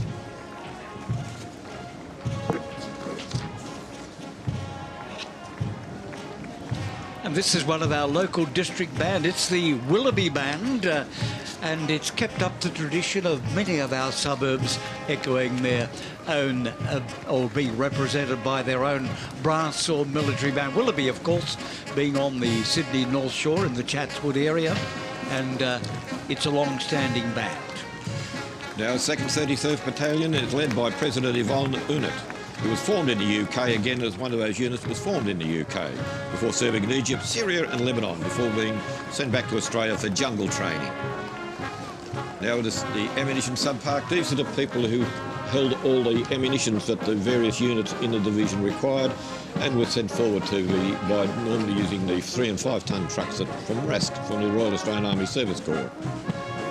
And surprising, many of these men were overage men, Bob, they were doing too old to fight in the infantry battalion, so they formed transport and MGO Park, sub-park corps. So here we come with the machine gun battalions. These are normally issued with the 50 calibre Vickers machine gun, which is a very vicious thing and caused many of the casualties, particularly in the First War and in the Second World War. And it was still in service, Bob, in many of the operations following World War II. Yes, they never managed to devise a more efficient killing machine. Yeah, and water-cooled, which makes it a bit unusual. Yes. Again, now we come to the unlucky 8th. The 8th Division, of course, was in Malaya. 2 brigades were in Malaya, and they suffered the indignity of having to surrender and spending 3 years in the captivity, building the Burma Road, the Burma Railway, and also some who were sent back to Japan to work the mines in Japan. Led today by a descendant, Bob, Ron Ferguson. Yeah, the third brigade was split between Ambon, Timor and Rabaul, and many of the Rabaul garrison were lost on the Montebello, Maru, and of course many of the 8th Division guys were lost on other prisoner of war ships. Yes, it was most unfortunate. It was sunk by a American submarine, but of course the commander of the submarine didn't know that it was in fact it was full of something like a couple of thousand POWs. Montebello, Maru, 1100. Well, here's an interesting band coming into view now. This is one of our neighbours from the Pacific with the Tongan tradition, the Mante Maha Band. And I think not only the dress a little unusual, I'm looking at the age groups representing in the band. They're from the tiny tops to the well-mature. Welcome, Tonga, to the Sydney Anzac Day March. Like a few of them could be rugby players, John. It's indeed. Good indeed. Here we have the headquarters of the 22nd Brigade, which is a part of the 8th Division, which went into become POWs. 2nd 18th AIF. There would have been 6 battalions who went into who took part in some of the battles of Malaya. Behind that we have the 2nd 30th Gallagher's Greyhounds, named after their rather famous Blackjack Gallagher, who played a very major part in keeping the soldiers together during the time they were prisoners of war. One of the battalions went to Timor, again was overrun by the Japanese at Timor, Ambon and Rabaul, where the battalions were overrun very quickly by overwhelming Japanese forces when they landed there. And many of the Ambon garrison were summarily executed by the Japanese. The Toll Plantation, I think, was the... Oh, that was Rabaul garrison. That was Rabaul. But unfortunately, the Japanese had this... Now we have the 36th Battalion, Ike's Marines. They were known that because they'd captured a couple of Japanese barges. And their battalion commander, whose name was Ike Isaacson, was using him to go and do his little bit of naval insertions behind the Japanese lines by using these barges. So they called themselves Ike's Marines. Now behind them, you can see the famous T coming up under the banner, which is standing for the 9th Division. The T, of course, standing for Tobruk, or the famous Rats of Tobruk, as Lord Haw Haw called them. And of course, the Australian soldier, when given a name like that, has to go and take it with pride and throw it back at them. The Rats of Tobruk, the Mice of Moresby, and Porky's battalion, which is the 7th Battalion of the Royal Australian Regiment, but they all like to take these names. And they're leading the division, of course, is the Clan MacLeod pipes and drums, obviously wearing the MacLeod tartan. Now, this is another pipe and drum accommodation which we have to thank for their regular participation. They're always here. Big thank you. It comes the 9th Division's units now. The 9th Division, of course, was led by Major General Morshead, known as Ming the Merciless when it comes to discipline. Again, you find all various the units of it, the anti-aircraft, the anti-tank, which played a great part in the defence of Tobruk. And also there are other famous battles at El Alamein, where part of the 8th Army, they in fact virtually won the day with the last attack. When the Commander Montgomery was stopped at his southern border, at his southern attack, he switched his attack to the north and sent in the 9th Division, who cracked the German lines and led to one of the most famous battles, the winning of most famous battles. Well, our supporters building up, and we can see them crowding the fences on each side of Elizabeth Street, this lovely avenue in Sydney, park on one side, buildings the other. A great sight for our march. Now some of the various brigade groups are coming through. As you can see down the bottom, 2nd, 23rd. Whoops. Obviously a Salvation Army. And we must give a good hello to those, because they performed great services to the Australian Army during all these battles, where you could always get a cup of tea or a cup of coffee or a biscuit. Even on the Kokoda Trail, the Salvation Army was there and helped the morale of the troops wherever they were. Well, yet another pause in our march, and again, this is to be expected right in front of us here at our Hyde Park location. A little bit of movement there now, but I think the obvious feature of our march is the fact that we are a significant number of descendants taking part. And we can see Hyde Park there. How many people know that Hyde Park has a range of individual war memorials? The Archibald Fountain we've mentioned. We got to think of the Anzac Memorial. We featured that today. Oddfellow Memorial, built in 1921. The Emden Gun. And, of course, the Indigenous Memorial as well. So Hyde Park is full of a range of different memorials, historic significance to Sydney, but many of them with a war memorial aspect. 2nd, 3rd Pioneer Battalion going through there. It was formed at Cowra in 1940. The combination, as again, all the pioneers, a combination of engineers and infantry. They were there at El Alamein, and also they finished the war fighting in Lae and Finchhaven in New Guinea. And you mentioned Cowra, and of course it's 75 years since the mass breakout of the Japanese prisoner of war camp at Cowra, where 230 Japanese prisoners were killed and a further 108 wounded. And they roamed the countryside for a few days until they managed to catch them. 4 Australians were killed during the breakout. And in fact, some of those escapees weren't rounded up for 4 weeks after. Well, I've got to mention the band coming down here. This is Newington College Cadet Band.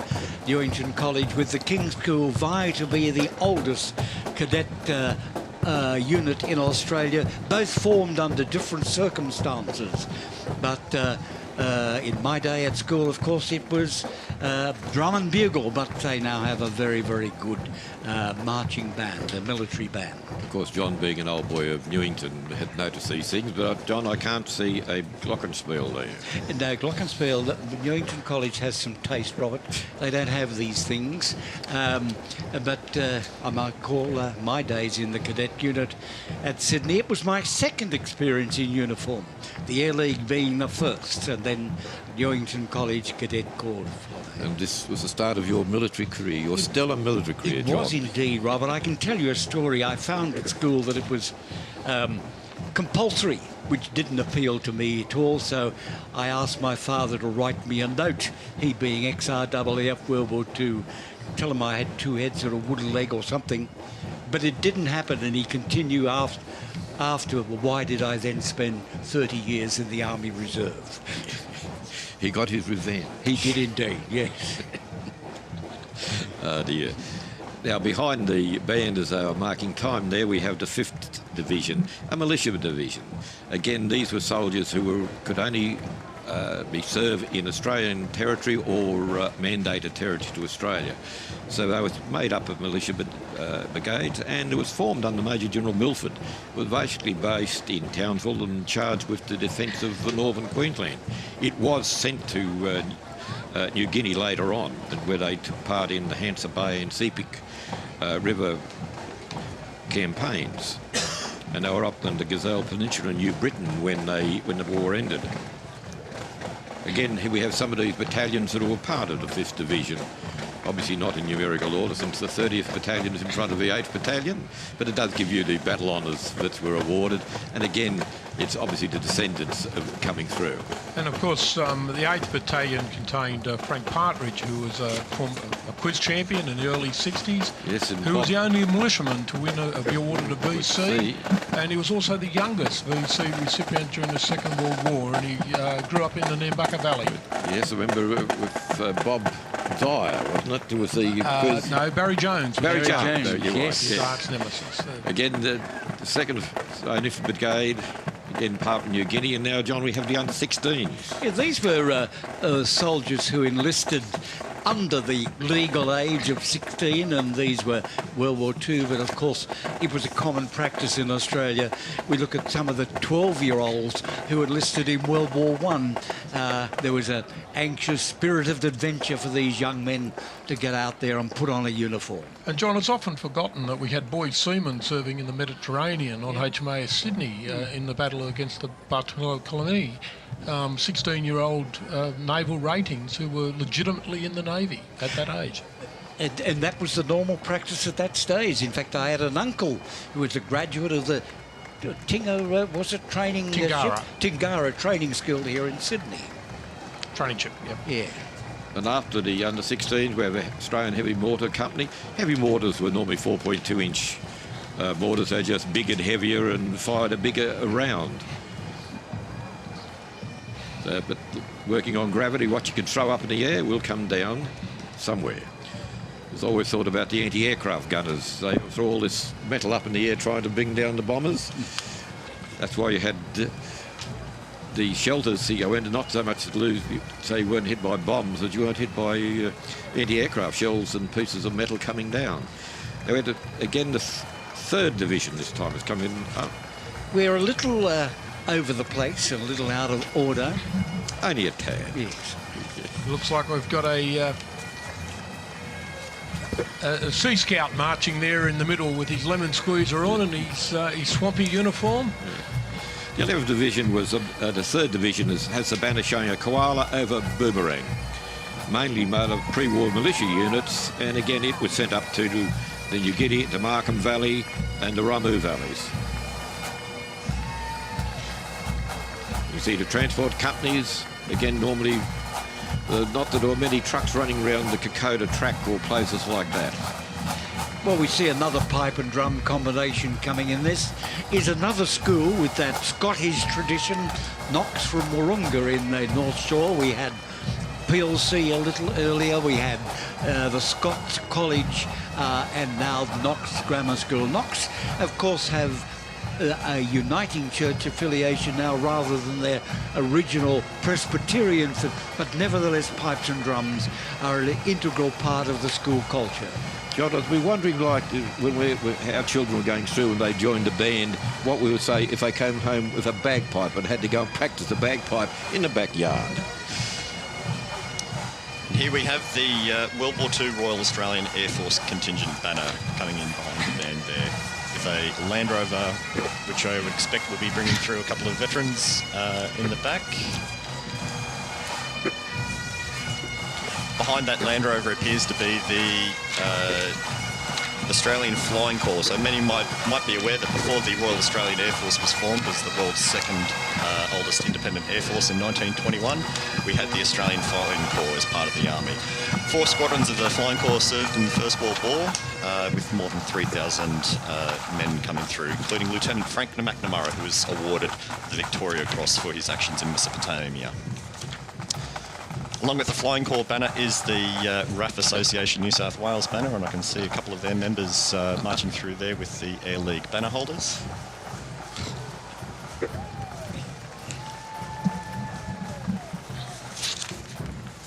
The Air Cadets are doing a great job, Eamon, as banner bearers. Absolutely, and here we see 3 Squadrons banner. So 3 Squadron was one of those Australian Flying Corps squadrons that was formed in the, I believe, early in the First World War. They were moved into Sydney at RAF Base Richmond in the 1920s, and then one of the first units to be sent off to the war in Europe. Actually served in the Middle East and in North Africa before moving across into Italy and Yugoslavia. Behind them is 30 Squadron, Beaufighter Squadron, with that'll be 99-year-old Bruce Robertson in the wheelchair there, waving to everyone. Bruce was a wireless operator on the Beaufighters.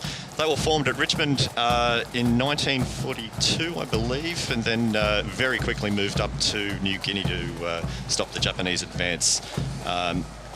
You might be able to see on the banner there, Bismarck Sea. They were one of the integral units that played a role in the Battle of the Bismarck Sea, whereby American and Australian aircraft stopped a Japanese troop convoy from resupplying numbers in New Guinea.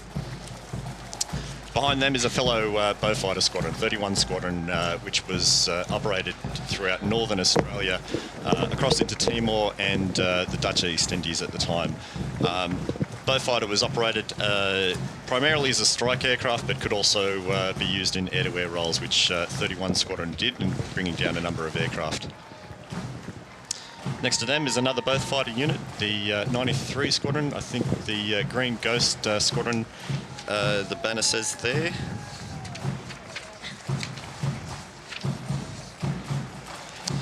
And for the second time around, this is the Moorebank Squadron of the Australian Army Air League. So small drum group, but nevertheless, second time round today. Well done. 93 Squadron's banner carries the spookiest, sneakiest, I won't admit to saying whether that's Latin or not, with the ghost emblem. There was a running line about the Beaufighter being called Whispering Death by the Japanese. It's debatable whether it was actually called that. It's still out for judgment, but a lot of the veterans will tell you that was the case. The Catalina Squadrons and then Bomber Command. Bomber Command serving in over occupied Europe from bases in England throughout the Second World War. Probably one of the most dangerous areas that the RAF has served in. Being led today, once again, by Dr. Ron Horton, who wears the Legion of Honour as one of the D-Day veterans who was recently awarded it by the French government. That's right. No one's going to stop him from marching today. It's 75 years this year since the D-Day landings, and a lot of Australians probably wouldn't be aware that quite a number of Australians served in that operation, either assisting with the Royal Navy or indeed with RAF and Allied flying squadrons that were used in that operation. And a cheerio to my good friend Laurie Penn, who's sitting at home with his war bride. Laurie flew B-25 Mitchell bombers just prior to the D-Day landings. As part of Bomber Command was the Pathfinder Force, led by Australian Air Vice Marshal Bennett. They were essential for marking targets over occupied Europe so that other bombers could come in through on the nighttime missions to hit them. One of those squadrons was 460 Squadron, probably one of the most auspicious squadrons in Bomber Command during the war. Suffered quite a number of casualties, and one of their Lancasters is on display, I believe, in the War Memorial. And I think there is a magnificent march, 460 Squadron March. And they're effectively wiped out 5 times over. Some incredible casualties that they took during that conflict. We had a Wellington Squadron from the Mediterranean and now a Desert Air Force. So a lot of RAF flying squadrons fought in North Africa and the Mediterranean, were essential for attacking the German shipping that was coming across to resupply Rommel's forces.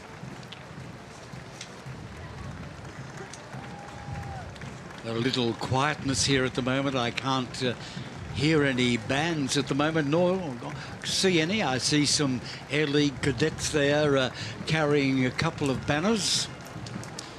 24 Squadron started out on the war on Wirraways. In fact, I believe they were in Rabaul when the Japanese advance came through, and the Wirraway was a training aircraft that we fitted some 303s to and sent off against the might of the advancing Japanese forces. So they took some very heavy casualties early on during the war in the Pacific.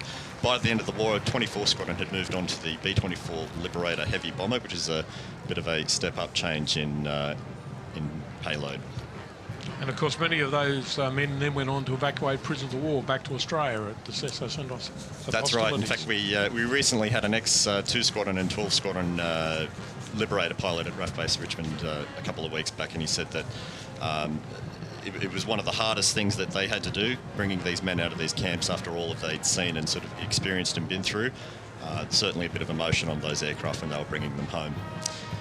Well, we can see the banner there for the BCOF, the British Commonwealth Occupational Forces. Yeah, just in front of them is the Airfield Construction, and what a lot of people probably wouldn't necessarily be aware is that during the war in the Pacific, as we moved through New Guinea to Dutch East Indies and into the islands, building some airfields in incredibly short spaces of time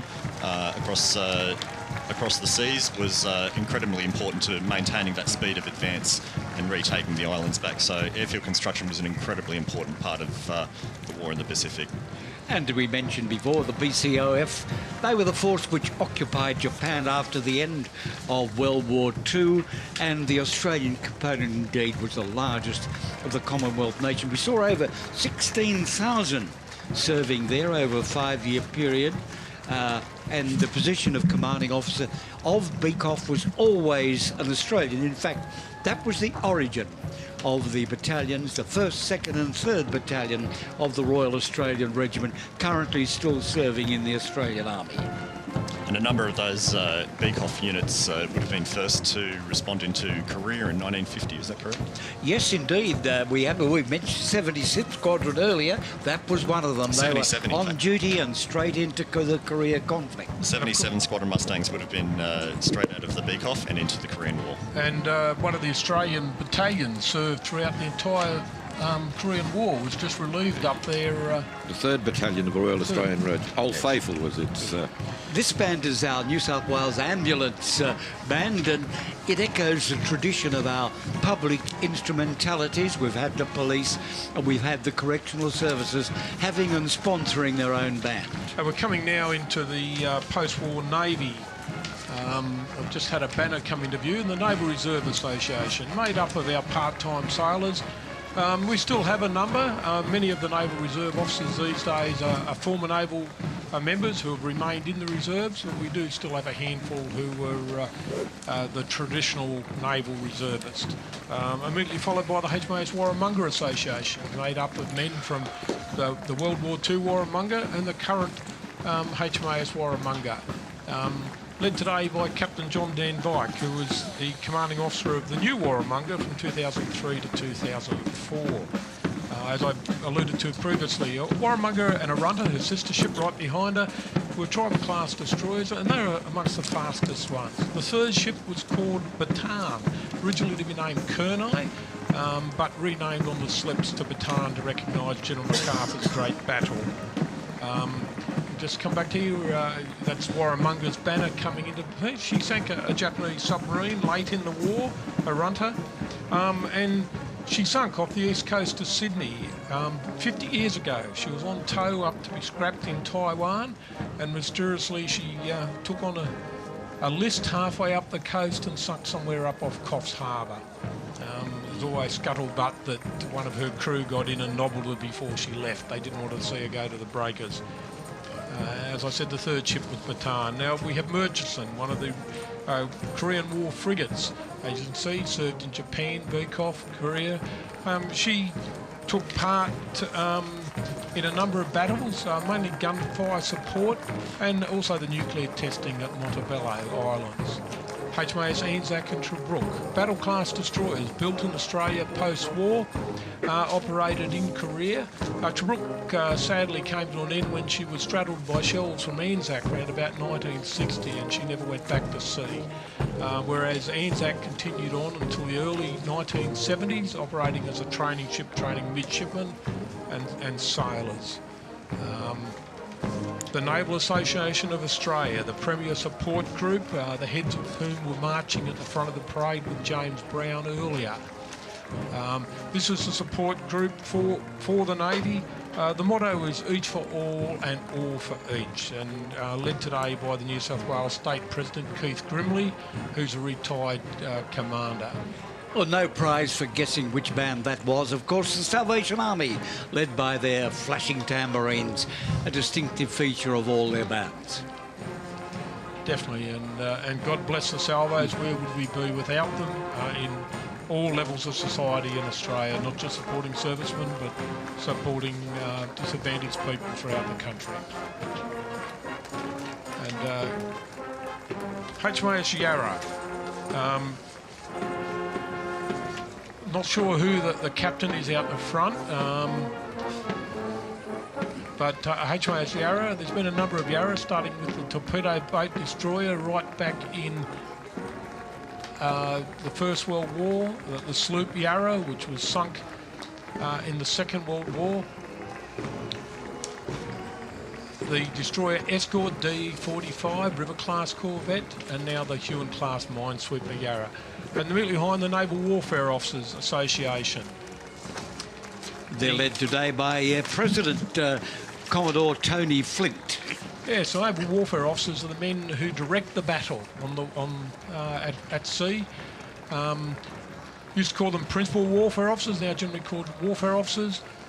They're the highly trained individuals who analyse the data and give advice to command as to which way the battle should be taken. We have now the communications branch led by Shorty Moffat, an old Stewart. Now, we were hoping that, and there he is, Alan Moffat. Shorty's been heading up the communications organisation for quite a number of years now. As you see, he's got the Order of Australia medal there for his services to his community. And these are the communicators, the bunning tossers, the radio operators, back earlier tactical operators. Moving straight on to the RANs. The ladies, what would we have done without the ladies in the Second World War when they came forward and took over all the jobs, the radio stations, support jobs, medical jobs, mechanics, to allow the men to go to war? And of course in 1986 that all changed when they all came into the Royal Australian Navy as full members in their own right, and had the same seashore responsibilities as every other sailor. And currently we have up to 30% at times of the women. And it's backing up a little bit, but the banner of the Submarine Association goes right back to 1914 with HMAS A1 and A2, and their banner is the Skull and Crossbones, the pirates, the submariners they are. And they're led today, you can see out the front there, is Ray McMinn. Ray was a Petty Officer Steward in submarines. He's a proud Indigenous elder from the Redfern area, and he served in Australian submarines back before he was even considered to be an Australian citizen by birth. And he has the honour today of leading the submariners. A lot of fellow shipmates in there amongst them. Stephen Gillis on the right there, his father was awarded a DFC flying with 466 Squadron over Europe.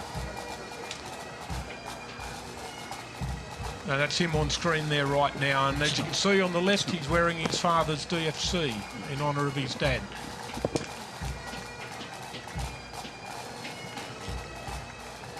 But, our first, wave to you too, Steve. He just saw me talking to him, obviously. In the background, Kevin Hayton from Sawtell. And here we have this is the Castle Hill Pipe Band, is it, John? I noticed there's Submariner out there at the front. It's the second time around, and I think it is the Castle Hill RSL Pipes and Drums. Hills District. Yeah, Hills District Pipes and Drums, out from the same area. Second time around, so we take our hat off to them for that. It's no mean feat. There we are, Castle Hill. Castle Hill, of course, sponsors a couple of bands, not only the pipes and drums here, but of course one of the youth marching bands as well. And they're well supported of this spectacular. And obviously someone's really into the rhythm of the pipes and drums there at the moment. And just back to the Submariners, it should really recognise that a large, more and more ladies are joining our submarine service and progressing through the ranks in submarines. Merchant Navy. Merchant Navy sailors had a dreadful time during the war. Not only were a number of them sunk multiple times, but the moment their ship sunk, their pay stopped until they were reappointed to a ship. So they might swan around in a lifeboat for 3 weeks, not only starving, but also not getting paid. They spent an inordinate amount of time at sea, probably more than the average naval sailor. And as it says on their banner, all oceans of the world. These men were denied repatriation benefits for 40 years. And also service medals in many cases before that was finally rectified, and they were treated like any other veteran. And behind them is the HMAS Melbourne Association. Of course, we've had a number of Melbournes, the cruiser from the First World War. the aircraft carrier, which sadly was involved in 2 collisions, one of them 50 years ago today, this year off Vietnam, when the USS Franklin Evans and her collided, and the current HMAS Melbourne, which will decommission later this year. It's currently away on operations as we speak. So this is a mix of men and women, primarily from the aircraft carrier Melbourne, but also with a sprinkling of young men and women who have served on the current HMAS Melbourne, which was built at Williamstown Dockyard in the 1990s. Well, we've got a little pause in our march at the moment. I'm going to take the opportunity to talk to Miriam, who introduced our program. Miriam, your first Anzac Day March, what are your impressions? I am astonished at the level of knowledge I am being witness to here, and of course it's wonderful to see such a fantastic turnout. The weather has really turned it on as well. So it's a stunning display, and just incredible to see wonderful faces, people who are there as descendants, people who fought, seeing it all come together. And of course, I think we have a little activity in the air above us as well at this Sounds point. like it. I do believe that's our 3 Hawks from Williamtown, 76 Squadron, coming down to give us a fly past, and you might hear them come overhead again very shortly. And they've just gone over as the Vietnam escorts have gone past, and they were the ships that escorted HMAS Sydney and Parrot and the other transports up to Vietnam and back, and would stay for just a few days at a time. And for many years, they too were denied repatriation benefits because they never spent 28 consecutive days in Vietnam. RAN Health Services, our medicos, you might notice many of them have a maroon or red stripe in their between their gold lace. That signifies their medical officers. And our medical practitioners serve all over the world, embedded within army units. They've served in Afghanistan, in Timor. Very, very highly trained. Every ship has a medic on board, and when a ship deploys, it will often carry a doctor as well. Many of our medical personnel are reservists. HMAS Sydney, of course, we've had a number of Sydney going back to the Sydney-Emden battle in 1914. The famous HMAS Sydney, which took part in the Mediterranean and then was lost off the west coast of Western Australia. The aircraft carrier, which fought at Korea and was a transport during Vietnam. HMAS Sydney, which the FFG-7, which served in the Gulf on numerous occasions. And finally, the latest HMAS Sydney, which we saw go past before, new ship Sydney, which will be an air warfare destroyer, which will commission in 2020. There's a magnificent memorial over at Geraldton with 645 stainless steel seagulls, one for each man that was lost on HMAS Sydney, and an extra one was in the passageway of the last HMAS Sydney, and I'm sure it'll be on the new Sydney when it commissions. We get a very, very good impression there of the support given to the Anzac Day March. Look at those supporters there lining Elizabeth Street as the march has temporarily paused, with HMAS Sydney right in the front. But Tony, and Rear Admiral Robinson was leading Sydney. Sorry. That's right. Who's following Sydney? I did see the banner, but it went so quickly I couldn't pick it up. Yeah. If we can just pan up with that banner. The Vendetta veterans. Life's Great on 08. That was her pennant number. Of course, there was the original Vendetta, which was a World War I vintage destroyer, served in World War II, followed by the Daring-class destroyer, which served right through. It did one tour of Vietnam, Vendetta, but mainly it was the DDG-7s. HMAS Hobart, the DDG-7, DDG, which served in Hobart in Vietnam, along with HMAS Brisbane and HMAS Perth. Many of the men marching today in all these are men who served in Vietnam on the last iteration of Brisbane Hobart. And of course the third HMAS Perth is now recognised by the Anzac class destroyer frigate HMAS Perth. What a big event. We can see the Manly Warringah pipe band there, just coming to a pause. This is their 70th birthday. Great way to celebrate your 70th by participating at the Anzac Day March. Located, of course, in the Northern Beaches region, but they've been 3 times, actually, to the Royal Edinburgh Military Tattoo in Scotland, so that's a very good record for a local Australian pipe and drum combination. Manly Warringah pipe band. That's a rugged trace, that is. Because Australia do very well when we look at the Edinburgh Tattoo. We saw the Scots College earlier, many years ago. Of course, they were the first ever school pipe and drum to be invited to participate at Edinburgh, and they have performed there several times since. Here we have HMAS Perth. As I said, she was also a DDG serving Vietnam, but the first Perth was a light cruiser, served with great distinction in the Mediterranean. Commanded by the famous Heck Waller, it was lost at Sunda Strait with a battle with the USS Houston under overwhelming odds. Of the 300 men on Perth, 650 men on Perth, 300 were taken prisoner, of whom 100 died either on the Burma Railway or on prisoner of war ships going to Japan. What a lovely scene. He has his own doctors marching beside him. He has.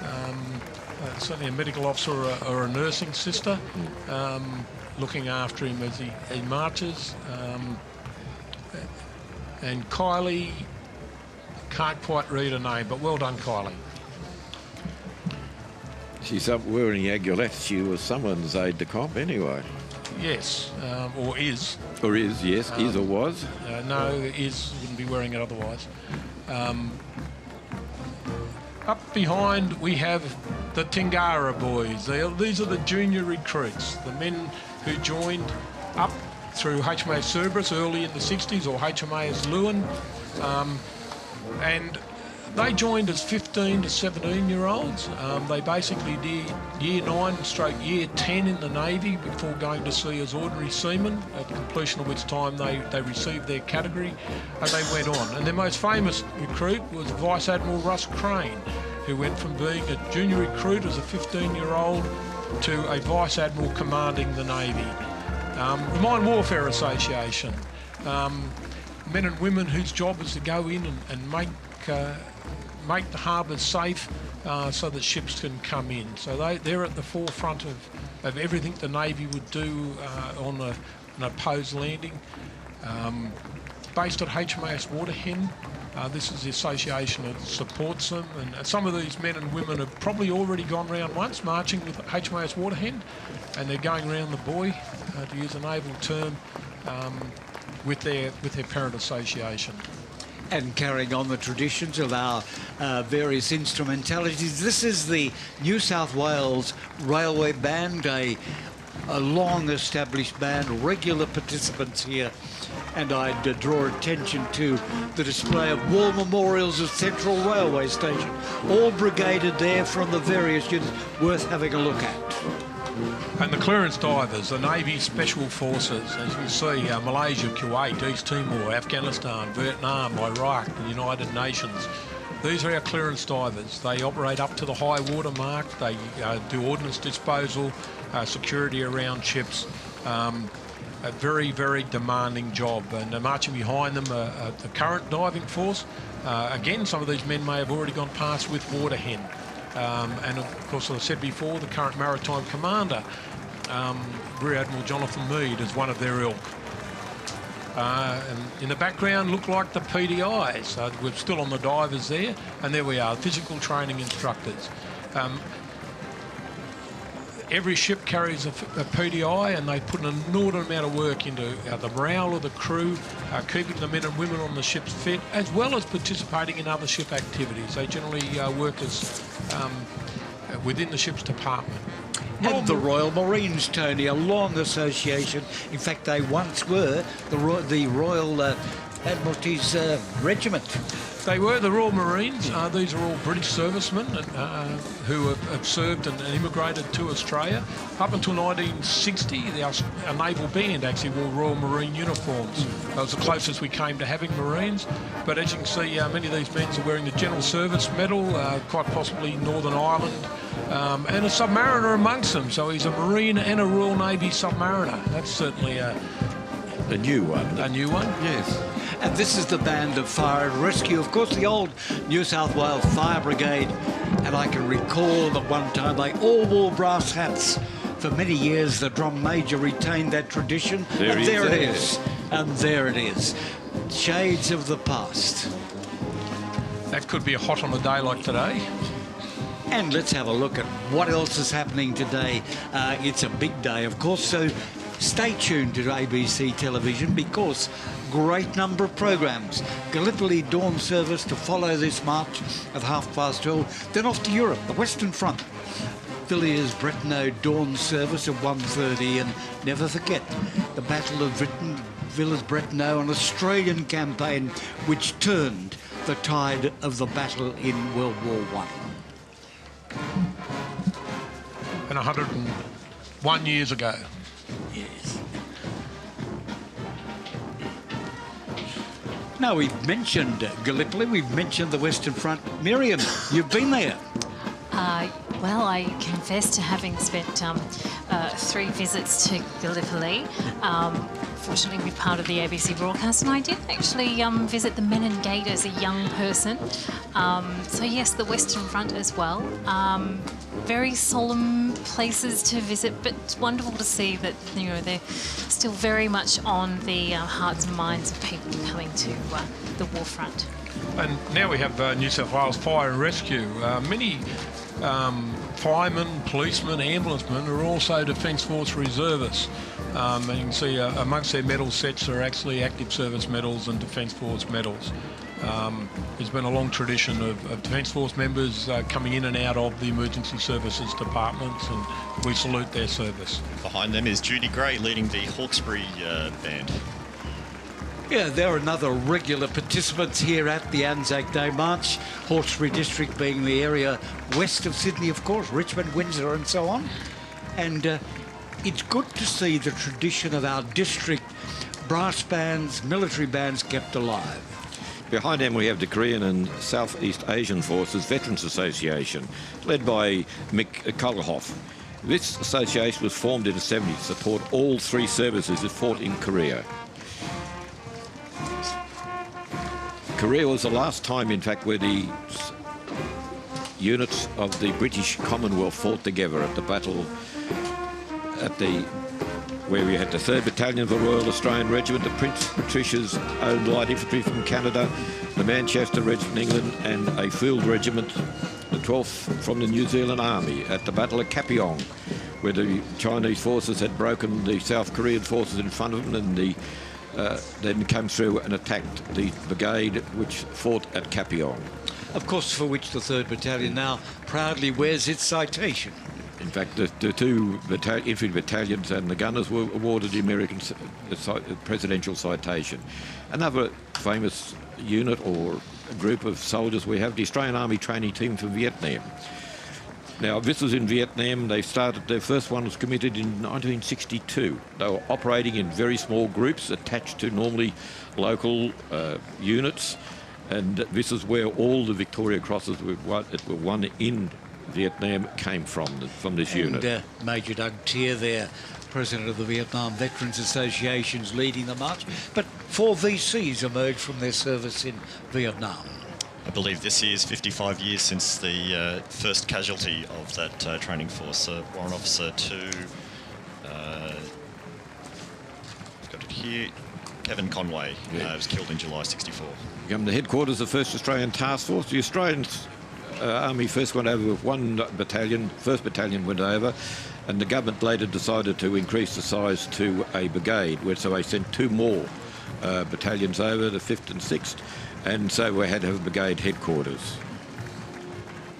Bob, for those not familiar with Army terminology, for a while our brigades were called in general term task forces. Organisational is probably different, but that's a rough equivalent. Here we have the gentlemen of the Armoured Corps, the tankies. You can see the famous black berets they're wearing. Because now they unfortunately have to, or they fortunately, they have to wear slouch hats just to make sure they don't get sunburns on their noses. But they are most disgusted when they were forced to give it, or the Army was trying to force them to give up their black berets. You notice the 1st 15th Lancer band wear slouch hats. Yes. Our comment was they couldn't fit a hat rack in the Centurion tanks to hang on their slouch hats, so they tried to keep them. 3 Cav Regiment, again Vietnam. They took part in all the major battles, including Long Tan in Vietnam. Had armoured personnel carriers, which is an aluminium vehicle made of aluminium, which unfortunately burnt well. Again, the black berets are coming through. And here are the band. And a bit of a combination there, the band of Royal New South Wales Regiment band, but plus a Lancers badge. Yes, you can tell by the so silver. A combined band, I'd say. They have the silver badges of the Armoured Corps and the gold badges of the infantry units. I'd say they've augmented the band for this occasion. And again, the armoured gentlemen, the 1st Royal New South Wales Lancers, first formed while before Australia was Australia, and they went over as part of the New South Wales contingent to the Boer War. And of course in World War I, 1 armoured regiment. No, that was the Second War, John. Second World War? Yeah, First World War they were infantry mounted on horses. Horses, quite right, light infantry, Yes, here comes the gunners again, more commonly known as the drop shorts, from the nasty people, the infantry, who didn't like them. But we wouldn't have been able to win many of our battles without the gunners supporting us. But we always have a bit of fun between the pair of us. There you can see one. And of course we've got to mention the Airfield battery here. Like the Sydney Army Band, part of the New South Wales Defence Forces, part of the oldest part of the regular army these days. And here we have from north of Sydney, from Hornsby, the Hornsby District RSL Pipe Band. And again, it's another band which is sponsored by various sub-branches of the RSL throughout the state. And it's good to see that the RSL takes the effort to keep the spirit of these bands alive. It's not often possible to continue operations without the support of a major organisation, not only financial support but administrative and moral support. Well done Hornsby, RSL. Just had some fortuitous timing with the post-World War II contingent for the Australian Army. The Dakota and Caribou from Albion Park just completed their fly past over Sydney, so I'm sure that would have been a very familiar sound, or drone I should say, for many of those marching right now. And there is a small drum contingent. This is the Air League from the Blacktown region. Second time around. Small but effective. Good to see them here. And if you train your ears, you might be able to hear them again now. Yes. Here we have 101 Field Battery is coming through again. Its battle honours are basically from Vietnam. Led by John Bertram. Yes. Well known, of course, and good representation from 101. After that, we have another gunner unit. I just can't see with their 101, 108. So it's probably a 4 Field Regiment who was all service in Vietnam.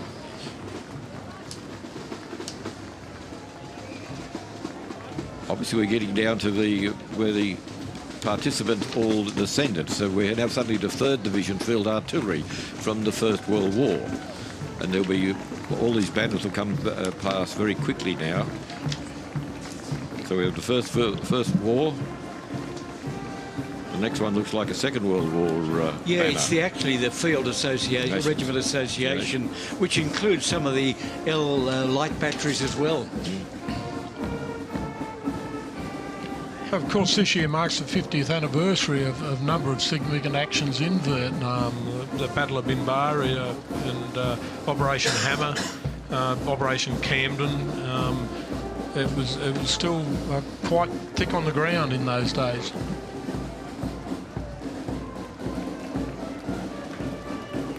Coral Battery.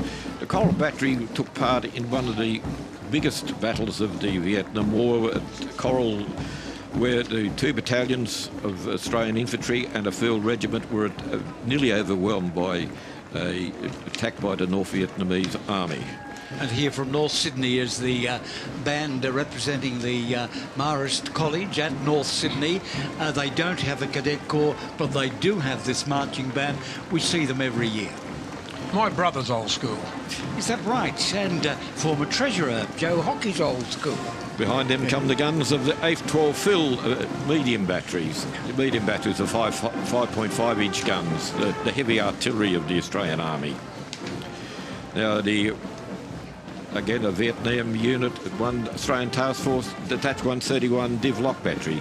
They used the mortars to go and try and trace the base plates of the mortars or the artillery firing into the Australian lines by using radar to backtrack where the rounds were coming from, so counter bombardment could go in. 2-3 Field Regiment, though it has 23, they're always called 2-3. Again, it was an Army Reserve unit of the 2nd Division, as you can see there on the left-hand side, the crossbanners with 2. So it was a part of the 2nd Division, which is an Army Reserve or CMF unit. Yeah, their old depot still stands as part of, I think, Belmore Public School at the moment. Unfortunately, I don't think they have artillery pieces now. They have mortars. Here we have the Night Heavy and Light Anti-Aircraft Regiment Association. Again, the gunners, the light using the heavy guns with a 3.7-inch heavy anti-aircraft gun, and the light were the 40mm Bofors. Again, threw up these wonderful pieces of metal, but just watch out when they came down. If they hit it, of course, an aircraft, they brought the aircraft down to make it even better. Engineers, the Ginger Bears from Vietnam. Yeah, this is the New South Wales Sappers Association. Bob, what's a sapper? Explain. He's a man who does, they'll tell you they do everything. They build, and of course they build all sorts of things, roads, bridges, but their greatest ambition is to go and blow it up. They love blowing things up. Now, behind that is 1 Field Squadron. Now, part of 1 Field Squadron was 3 Field Troop, one stage, commanded by one of our well-known people at the moment. He became the first tunnel rat. He went down there. So Sandy McGregor, who earned a military cross for his efforts, and unfortunately can't march today. He's indisposed, but will be back next year. With new knees, I understand. Yeah. Hips. Yes.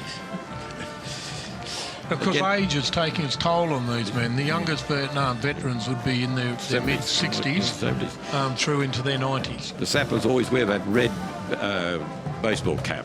17th Construction Squadron. I thought, John, we should have one of our sub-branch members in there, but I didn't see him then. Yes, Little Bear will fix it. That's their motto, hence the bear. Well, here's your favourite band. Here is the Millennium Marching Band. This is a band composed of volunteers who want to get involved from New South Wales primary and high schools.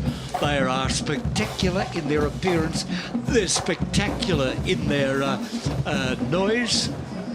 And add tremendously. This is their first time round today, but of course they're not strangers to the Sydney Anzac Day March. So the Millennium Marching Band, composite from school students from high schools right across the state. Is this the one you normally call your Harry Potter band, John? Normally the Hogwarts band. And a slightly different format at the moment in their dress. Colours remain the same. Can't find the glockenspiel.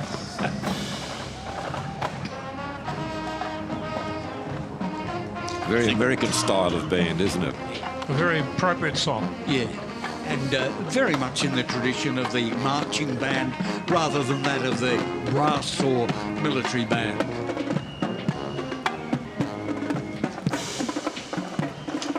Again, we have the small ship squadrons from the Australian Army. Again, these were small ships that went up the rivers of Vietnam to go and take supplies and all sorts of things. Yes, I remember them. They used to boat in latter years from Mort's Dock. That's right. Up there, and I remember going on exercises with them. Very efficient group on the water. Always impressed me. Yeah, their motto displayed on the association banner means never to be towed. Don't know if that ever happened, but they had the Clive Steele, the Harry Chevelle, the Verdun Sturdee, and Brundle White, which were all the commanders of the First World War. These ships were named after the commanders. And active service in Vietnam as well. Oh, the movement control. So normally associated alongside the RAF. So if you wanted to go onto a RAF plane, you had to have your orders, and the movement control put you on or took you off, as the case may be. Again, more ginger beers, the 21st Construction Squadron. Again, those who go and build and demolish things. We see the motto there for the engineers, Ubique, of course, shared Everywhere. by the artillery as well, but literal translation means everywhere. Mind you, when they're offering derogatory comments to each other, they say, we mean everywhere. Yours means all over the place. But everywhere, Ubique. Yes. Again, we're coming back to, obviously, banners taken by the descendants. Railway Company Construction Squadron. People seem to forget that railways were an essential part of the supply chain, and we had special units to handle it, as we had wharf units and timber units in days gone by. In fact, we had a forestry unit in Great Britain during the Second World War. Yes. Serving in Great Britain. Chopping down their trees for them. I'm sure the English appreciate it. I'm sorry, I have no idea who this lovely lady is in front of us, because I can't see a banner. Well, there we have no idea who these lovely people here are either, but we can see the results of the efforts from our posties in having distributed our miniature national flags. And there's some people rather enjoying it. Having Hope a you're still rest. here in 20 years' time, young children, and looking at the Anzac Day March. Isn't it a lovely change from that dreadful day of 7 years ago, John, when a team reigned? Now, if you want to have a look at yourself participating, you can buy a video. In fact, this march, in fact, all of our Anzac Day marches around Australia in all our capital cities is available. It's available to watch on ABC iView later in the day. But if you'd like to buy a copy, well, just get on to the ABC's toll-free number 1300 650 587. That's 1300 650 587, or their email progsales@abc.net.au. Copies of today's marches throughout the Commonwealth.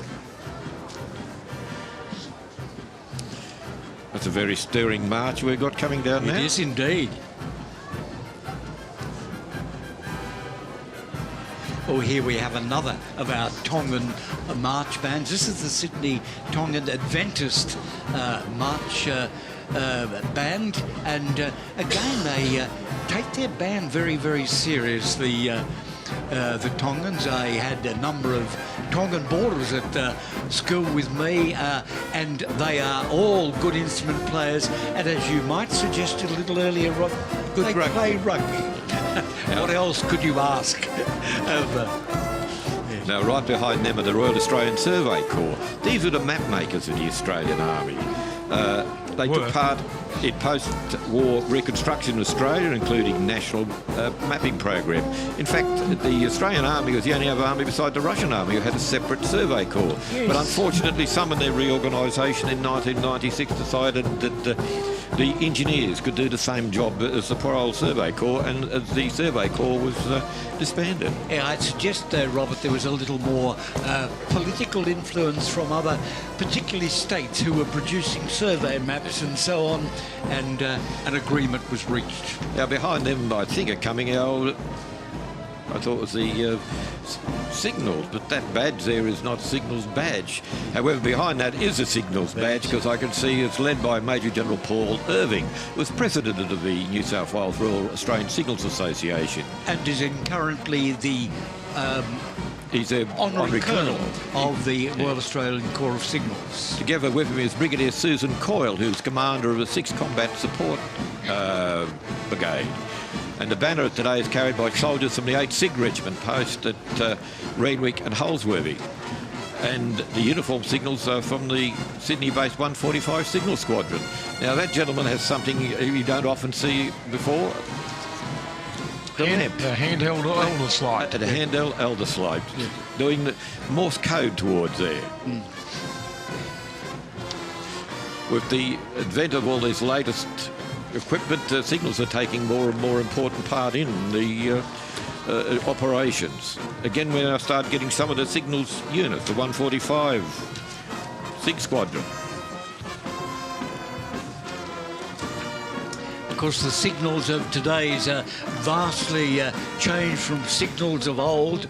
We spoke about Donar's early dispatch riders. They were part of our signal corps, but things tend to be highly electronic these days, and I have trouble understanding the language. I'm sure the radios are much more reliable than they were when I carried them, when the damn things wouldn't go, and you carried them for days and you couldn't get them to work, which you weren't allowed to throw them away. Again, we have a part of the Signals Corps is a line section, which they laid line for the for various operations, be it up in the air or dig a hole in the ground and lay line underground, so it would not be cut by artillery and people from the infantry who were trying to find pieces of things to hang their clothes off. They'd go and cut their lines. And the conditions they served under were dreadful. My uncle was a signalman and a linesman in New Guinea, and he suffered for the rest of his life from the effects of blackwater fever and blood diseases. The men paid a dreadful price for their service in New Guinea. And just poking through there is our band, Pipes and Drums from the Burwood RSL Pipes and Drums. Most of these young men, and I think there are any women, but most of them served in the Army Reserve prior to forming the band at Burwood. But again, regular contributors to our march here at Anzac Day in Sydney. Now, directly behind them, the banner of the Royal Australian Regiment Association. And today it's led by Major General Brian Horry Howard, more known as Horry Howard. Yeah, one of my former commanders in the Army when I was posted to the Directorate of Infantry, and Horry was, in fact, the Director of Infantry at that day as a colonel, I think. The Royal Australian Regiment started in November 1948. Now, we have the 1st Battalion, the big blue one. As you see, their Battalion has started career and go through various Vietnams, which Coral and Balmoral, where they lost their mortar platoon, was overrun. So we have another band behind here, John. Now, Bob, you better have a chat about this band. I thought you'd never asked. It's St Patrick's College Strathfield band. They've just returned from Brisbane at the competition up there, where they won the first prize. It was good to see them in such good fettle. They've only just arrived back yesterday from Brisbane, and good to see they've come out again today in good numbers. Well, as a St Pat's boy, did you play the glockenspiel for them? In my day, we weren't very melodious. We didn't play any musical instruments at all. But now we start the 2nd Battalion of the Royal Australian Regiment. Second to none is their motto. Again, if you look at their battle honours, mainly the same as the 1st. I think we may have quickly missed His Excellency as part of the 1 Battalion band. They moved through very quickly. Now we have the 3rd Battalion, which is Old Faithful. It was the only battalion who served in Korea for the full term of that war. It was just soldiers were replaced during the war, but the actual 3rd Battalion stayed there for the entire time. The 2nd Battalion and the 1st Battalion rotated through. And the band coming into Vistas now, it's a marching band from Kambala, the girls' school out at the Rose Bay area in the eastern suburbs of New South Wales. Relatively new participants at the Anzac Day March. They participated, I think this might be their 3rd year, but it's good to see them on parade. And again, you can see all sizes, like the PLC pipes and drums, young girls from primary school right through to senior school. And a great experience for these young school pupils to participate in this great day. I see they have some help with the bass drum, carrying the bass drums, but And a very sensible hats on a day like yes. today. There's not many of them wearing hats like that, unfortunately. Again, no glockenspiel.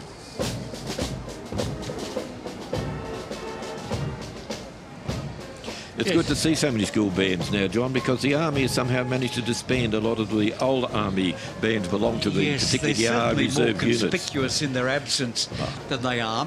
And what is good about the school band is it's school holidays. But so many of the school bands are here today participating. And that's a great effort by all those young men and women. Not to mention the teachers and the parents who have had to organise and herd the cats. Yeah, I think there was a few in that last band, a few parents augmenting the effort from the Kambala girls, but well done to see them on parade. Here we have the 4th Battalion of the Royal Australian Regiment. It's not on the order of battle at the moment because it was transferred in to become the 2nd Commando Unit. Behind that has the Tiger Battalion, the 5th Battalion. One of its famous commanders was Colin Khan. Not here today. Colin's not well. And it had as its mascot a rather large tiger, which Taronga Park used to go and lend to them for various things. But they had their this rather large tiger, Septimus, I think was the name of this rather big tiger. As you can see, their battle honours are the same. Now we have the 6th Battalion, obviously famous for the battles of Long Tan, where the company of the 6th Battalion run into a couple of regiments of the North Vietnamese regulars and Vietnamese. Led today by Ian Mackay. Who were coming down to attack the task force headquarters. And with the help of the helicopters from the RAF and the Armoured Corps, D Company was saved from a nasty result of the battle. And there'll be an interview with Rick on ABC on the 4th of May with Rick Whittaker about a book he's just launched. Well, again, we have another little pause in our program, and not unexpected, but nevertheless, I think one of the observations we could make, you might like to comment, Phyllis, numbers are certainly down, and the march is passing much quicker than in previous years. This is true. The 6th Battalion was led by Ian Mackay, and it's a blue Keeler cattle dog is its mascot. The 7th Battalion is the next, known as Porky 7, or the Pig Battalion. So named after the CO had a bit of a rant after a particular rowdy party the battalion had before it went overseas, and he told them they all acted like pigs. So the good Australian tradition, they probably took that as a compliment and called themselves the Porky 7. Now, second time round, this is the band of the young ladies from Presbyterian Ladies College at Croydon, PLC Sydney. We saw them on the first with an augmented band.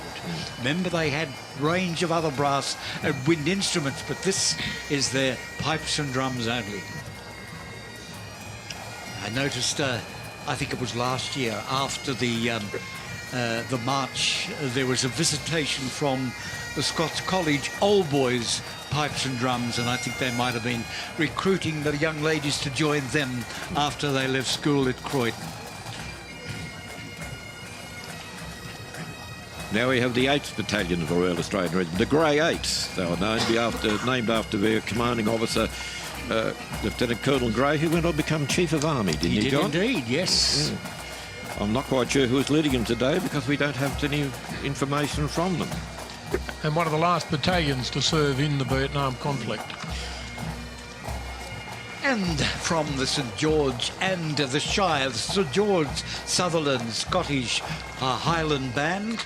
Again, they are very regular contributors to our band here, very well turned out. It's co-education, you can see both men and women. And back to the Royal Australian Regiment. The 9th Battalion of the Royal Australian Regiment, led today by Dr. Colonel Bruce Perks. The very day he graduated and become registered for practice as a doctor, he started work at Woodside as the Regimental Medical Officer of the 9th Battalion. And the 9th Battalion was the last one raised for war service in South Vietnam. It's not quite uncommon for medical officers to be awarded badges. In fact, one stage, John, you and I served with a doctor who was a qualified doctor but commanded an infantry unit. We did indeed.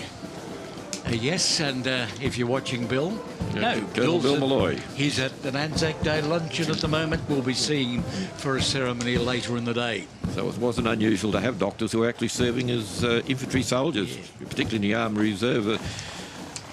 I know one is a very prominent surgeon now, as our mortar platoon commander at one stage. Of course, this was Peter Cosgrove's battalion, 9th Battalion. Yes. Current Governor General. So next year we never know, we might see where he might march, since he's giving up his job as the Governor General. This is the 2nd, 4th. At one stage, after the Vietnam was over and national service ceased, they started to amalgamate some of the battalions, and 2nd, 4th was one of them. And the chocolate and blue there of the Sydney Boys High School marching band, their second time around. And behind them is the 5th, 7th Battalion. They were amalgamated, but they have been since put back to what their units are doing now. Yes, there was a period when a number of our battalions were augmented, and we have a 2nd, 4th Battalion, for example, but here is the 5th, 7th. Now, they are now disorganised or taken apart, and they're mechanised infantry units now. They put them in APC, not the M113s, but they're in armoured personnel carriers now. Now we have the SAS Association. Well, the Special Services. This is an elite group of soldiers formed in Western Australia in 1957. And still have their headquarters based in the West. And of course they've also, Corporal Mark Donaldson received the Victoria Cross for rescuing a wounded interpreter during Operation Afghanistan, and also Corporal Ben Robert Smith received the Victoria Cross for his service in there. Now we have the Commando Regiment Association. Wonder Commando Company was originally at Mossman. It probably still is at Mossman. Yes, it is indeed. And it was formed there from various infantry people who went over and become qualified to wear the famous green beret with the bayonet through the boomerang.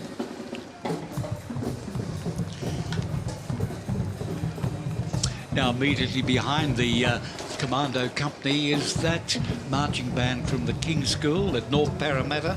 Second time around, very distinctive, as I indicated earlier, in their ceremonial uniform, and their cadet corps wears the same uniform on parade. In fact, it is their standard school uniform. Yes, you see them on those train stations standing there in their uniforms. I think sometimes they take a bit of stick for other people who are jealous, perhaps. The big Z, Robert. Yes, the Commando, the Z Squadron, a Z Force, which is famous for its raid on Singapore, where it sunk about 20,000 tonnes of Japanese shipping.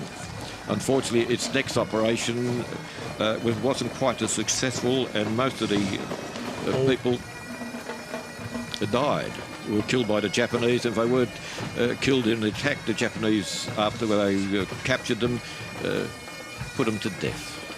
Behind them we have the gentlemen with the powder blue berets, the Army Aviation.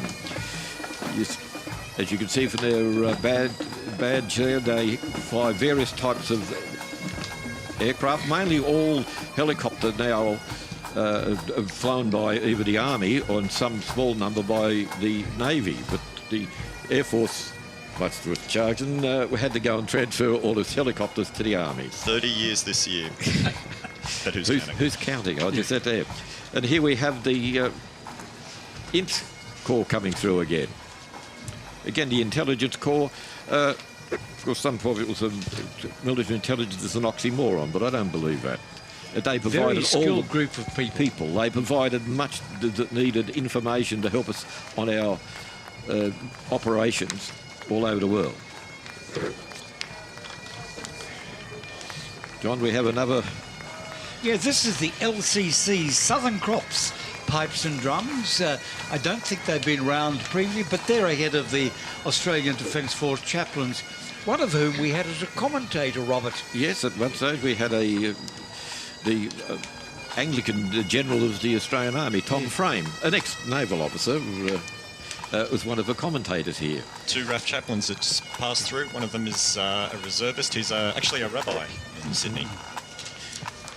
Yes, most of the units, always had a chaplain of various denominations, and normally they were very good and did a wonderful job. The God Botherers, or Sky Pilots. Yeah, God Botherers was normally the ones called. We tried not to be nasty to them. 3 Transport Association, again a part of the Australian Army Service Corps. As you can see, they drove trucks. They looked like the 5-ton trucks that they used to go and bring forward the food, the ammunition and the supplies as required.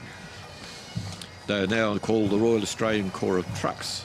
And the Royal Australian Corps of Transport. Oh, Transport, we just call them And trucks. of course, they form the bulk of the Army personnel who embarked on our amphibious transports. They're all members of the Royal Australian Corps of Transport. Of course, the infantry didn't appreciate it when you're back of a truck. They used to call them square wheelies because they seemed to find every bump. But there again, most of the roads they went and travelled on were dreadful roads. And we were thankful we had a ride and didn't have to walk. That's a striking combination of colours with the It is the a most tartan and the red. unusual. Often we find the jackets of our Highland green, occasionally scarlet, and this combined with its lovely blue tartan. And I'm no expert on tartans, so I have a real problem. It was the police band. It was The New South Wales Police Band, which used to be part of the police full-time, but now it's a part-time unit. Some proud banners there, Bob. Yes, the medical corps, which every army needs, and you could never thank them enough for the efforts they did and the casualties they took looking after the infantry soldiers who were wounded and required looking after. You just spotted a nursing sister in traditional uniform there. I think I've got a glimpse of the Cherry cloak. red and grey. Cherry red, yes. I think it was the old grey cloak, actually, Yeah. but we might see when we pan out. Yes, in many ways it's a pity that the nursing corps in the army now just wear the standard army uniform. I thought that their old grey and cherry red was quite distinctive and very traditional, of course, but things change. When I served in Tasmania, I had the pleasure of meeting Colonel Nell Elspeth, who was from British Commonwealth Occupation Force to being the matron of the Vietnam Hospital, an amazing woman, has since passed away. Yes, and we remember people like Matron Bullwinkle, sole survivor of the Bunker Massacre. Been in the news a bit lately with unfortunate ramifications, but a disaster on our Australian war record, unfortunately. And a stain on the enemy's Oh, war yeah, record. very much so. Here come the storekeepers, the Army Ordnance Corps. These are the people who hold all the stores and supplies which the trucks will take forward as required. There's a big Moorebank, out at Moorebank in Sydney, there are these big stores there which all Army, should we say, and also Navy and Air Force stores are held. Of course, they don't give them out because they're stores. If they wanted to give them out, they'd call them issues. That's right. And our Ramey. They were Royal Australian Electrical Mechanical Engineers. These are the fix-it men. As John once called them years ago, the NRMA of the Army. And got into trouble for that. Someone didn't like it. But they fix everything. If we got a vehicle breakdown, the guns are broken down, even wireless sets, they are there to go and fix them for you. And at one stage, I think they were the biggest corps in the Australian Army. They had a huge array of responsibilities, quite significant. And the job's even more complex now with modern technology, of course, and just getting a truck going is not a matter of a bit of wire and a pair of pliers anymore. It's a little more technical than that. I think you have to be an IT engineer as well yes. to go and do these things, which is unfortunate because you could get Jeeps and GMC trucks going with very little effort. But I'm not quite sure these days. Now, this is an essential unit, but diminished somewhat in our modern army. Unfortunately, yes. Have they disbanded them again? No, they still exist, but a fraction of their former self. The catering corps. Yeah. It will be interesting to see if we'll go to war again, because most of the Army and Navy and Air Force depots now have contractors in to go and to provide the food. So I'm not quite sure how our catering corps is going to go. Well, the Navy's right, because all our chefs are still chefing at sea. Now we come to the corps my father served in during the Second World War, the beloved Provos, or more commonly known as now as the military police. Of course, one of the favourite corps of the Australian Army. Everyone loved their Provo mates. Quite a few reservists amongst their ilk by their medal ribbons. Yes. Now, this is an interesting big welcome to these girls. Burwood Girls High School marching band, they got back from a tour of the Western Front yesterday, and they took part in ceremonies. They sunset last post ceremony with Men Gate. They played at the Anzac Memorial concert at Villas Bretonneux and marched with a parade in Paris. Welcome back, girls.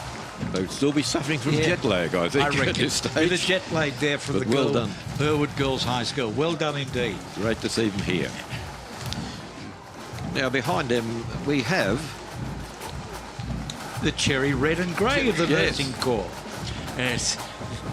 Some of the original colours there. Yeah, led by Major Eileen Henderson, President of the New South Wales Association. The red jackets and grey trousers symbolise the traditional grey dresses and scarlet capes worn by nurses up till the end of the Vietnam War, as you were talking about before, John. Now we have the Royal Australian Army Corps. Today it's supposed to be led by Gay Hutchison, I believe. Yes, there's Yes, the RAC, as they're commonly called, are now integrated as part of the Army en masse rather than a separate corps. You know, established in 1951 during the Korean conflict. As with the Air Force and the Navy, they were integrated 34 years later into the Defence Forces. And here we have, this is the Riverwood, the Hornet Squadron of the Australian Air League, probably the biggest and the most progressive of our Air League bands, and regarded as one of the leading youth groups, as I mentioned earlier. Second time around on the march. Now, John, do we count that as a second glockenspiel, or is that just the same one we saw before? Robert's the one who keeps tabs on the census on glockenspiel. Glockenspiel squared. That's There we two. are. One on the left, one on the right. That's So, right. So there we are. We must remember them for next year. Again, we started getting to second division, which is an Army Reserve unit, which I think we all served in at various stages. The various battalions, the 2nd 19th Battalion. We might mention the current commander of the 2nd Division, based in Brisbane, I think, is one of our lady soldiers. I think the first to command a division. Yes. Now we have the Association of the 4th Infantry Battalions. This is from the, there'll be no one there from the 4th Battalion of the 1st AIF, but the 2nd, 4th and also the 4th Battalion of the Royal New South Wales Regiment.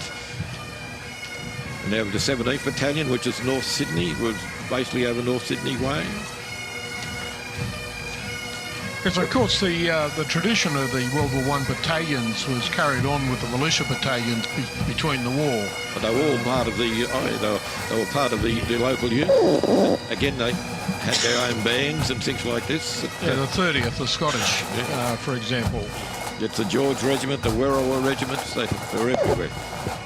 Now, I think this is a combination here. We've got some members of the Scots College Pipes and Drums, but I think the great many here looking at them are the Scots College Old Boys Pipes and Drums, about whom I spoke earlier.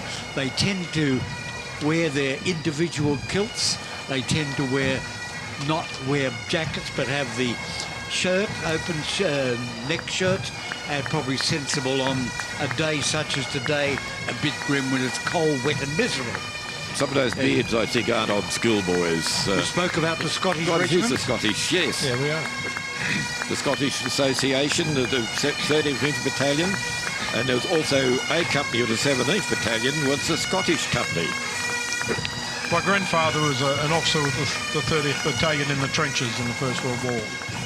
At one stage I was nearly posted to a company of the 17th Battalion, but I think they probably thought I had knobbly knees, so I wasn't posted there. So Yes, the Scottish Regiment is a long tradition of history in both the colonial Defence Force prior to Federation, and of course that carries over now to our current army. It's a strange thing. You either love the bagpipes or you hate them. There's very little in the meantime. Well, one of our smaller cadet groups, we spoke about them earlier, second time around, unable to identify them, can't pick up the badge on the front of their puggaree there, but they're on parade, small numbers, but on parade. Nashos. This is the National Servicemen's Association, led by their president, Ron Brown. They're known as the Nashos, of course, and represents two periods of national service training in Australia. One through the 1950s saw over 200,000 18-year-olds entered the three branches of the armed services, slightly different contingents. And the second period lasted from 65 until 75. It was a register upon the lottery draw, some of whom went to Vietnam, several of them killed in Vietnam. But national service has been a way of life. We had the universal training scheme up until the 1920s. We had compulsory military service, national service during World War II for specific categories. So it's been with us a long time. Well, 200 of the 500 Australians killed in Vietnam were national servicemen, John. A high toll to pay for a ballot. This is the officer training unit at Skyville. These were Nashos of the era. They selected officers, and Tim Fisher, our ex-Deputy Prime Minister, was one selected to go to Skyville OTU, Officer Training Unit, and they graduated as second lieutenants. Led today by Major Dick Adams. Major Dick Adams, former Assistant Police Commissioner here in New South Wales. And one of the first men killed at the Battle of Long Tan was the section officer of the lead section, who had been a former Channel 7 cameraman prior to enlisting. Well, behind the Department of Corrective Services band, we're back to the Air Force. That's Evan, right. Leading the post-World War II contingent is a number of current serving members. Centre there is Air Commodore William Korilakis, or K9.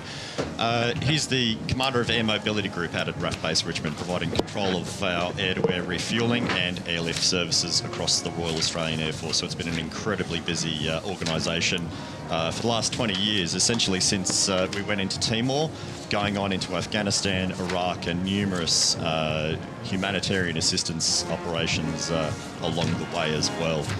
Behind him is the City of Sydney 22 Squadron banner. We mentioned them before because they went through in the current serving RAF contingent.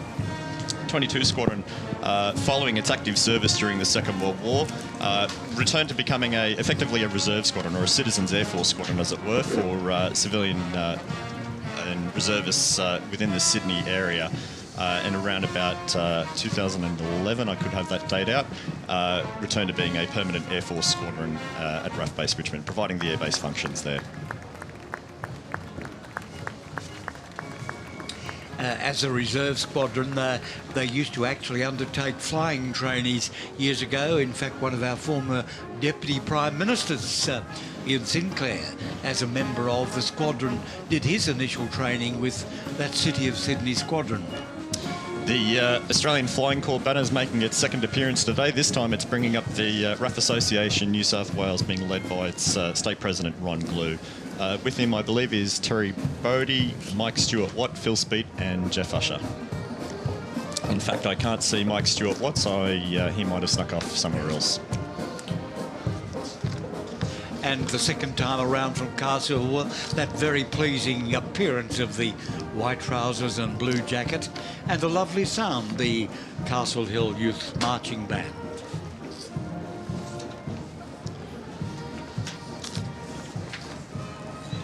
And I don't think there's any doubt about what song they're playing as they march toward the end of the Elizabeth Street march route.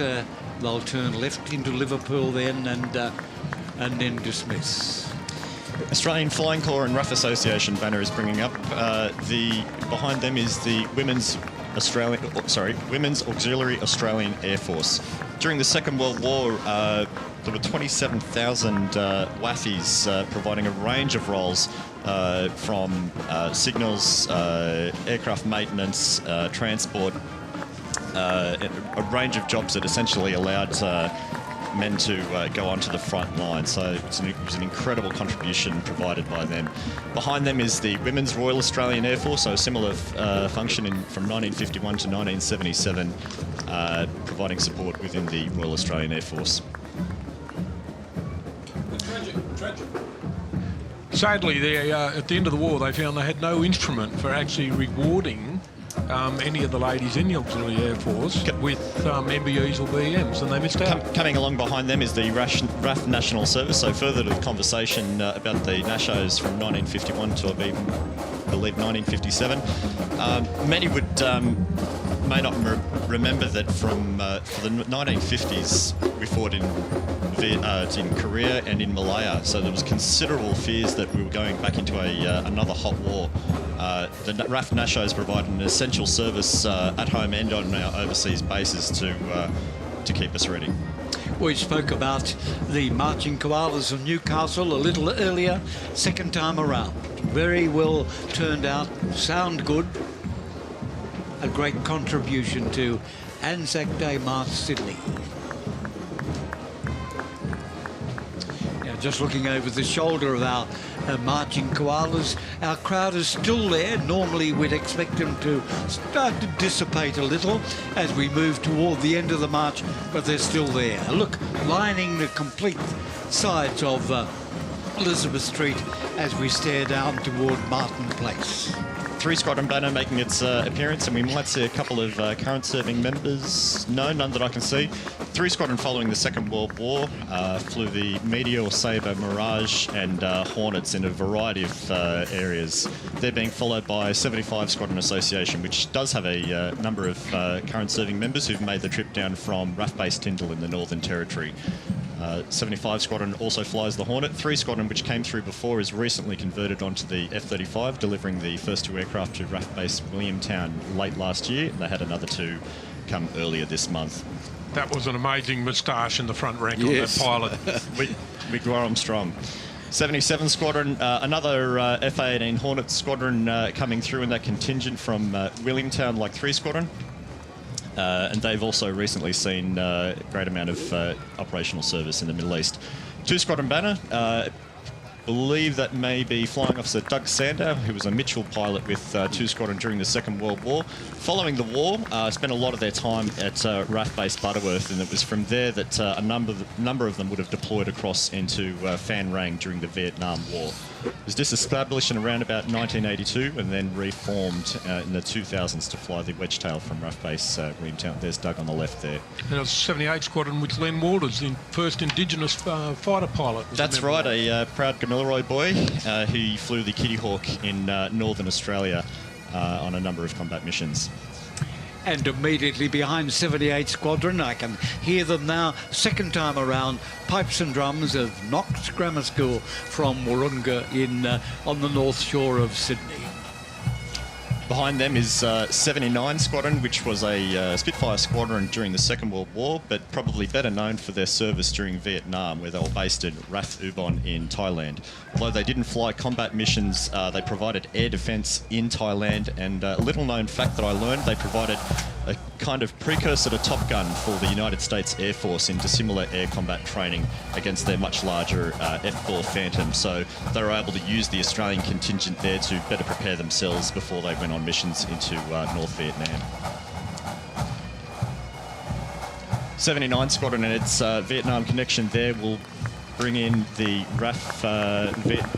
the larger RAF Vietnam contingent, I should say, from 1964 to 1972, marking 55 years this year since the first deployment of RAF Caribous into Vietnam. Well, a big representation of RAF units serving in Vietnam, all listed there on the banner as they move past. And the first 2 officers commanding of the Caribou detachments were awarded bars to distinguished flying crosses for their time in Vietnam. having won their original DFCs over Berlin in 45. They went on to become Wallaby Airlines in Vietnam, so named because the American commander couldn't pronounce kangaroo. Behind them is 37 Squadron. So 37 Squadron provided air transport into Vietnam from Australia, and there's actually quite a number of current serving members there with their past. They're being led today by Group Captain Brian Harris, who was a former CO from 1981 to 83, accumulating over 4,400 hours on the Hercules.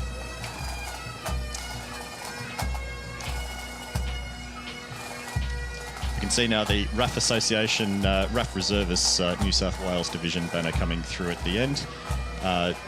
Quite a number of RAF Reservists serving throughout New South Wales, supporting bases at Glenbrook and Richmond in Sydney, Williamtown up in Newcastle, and Wagga as well. And it's fairly common now for our bands to be coming round a second time, and this is another one of them, and this is the Castle Hill RSL Pipes and Drums.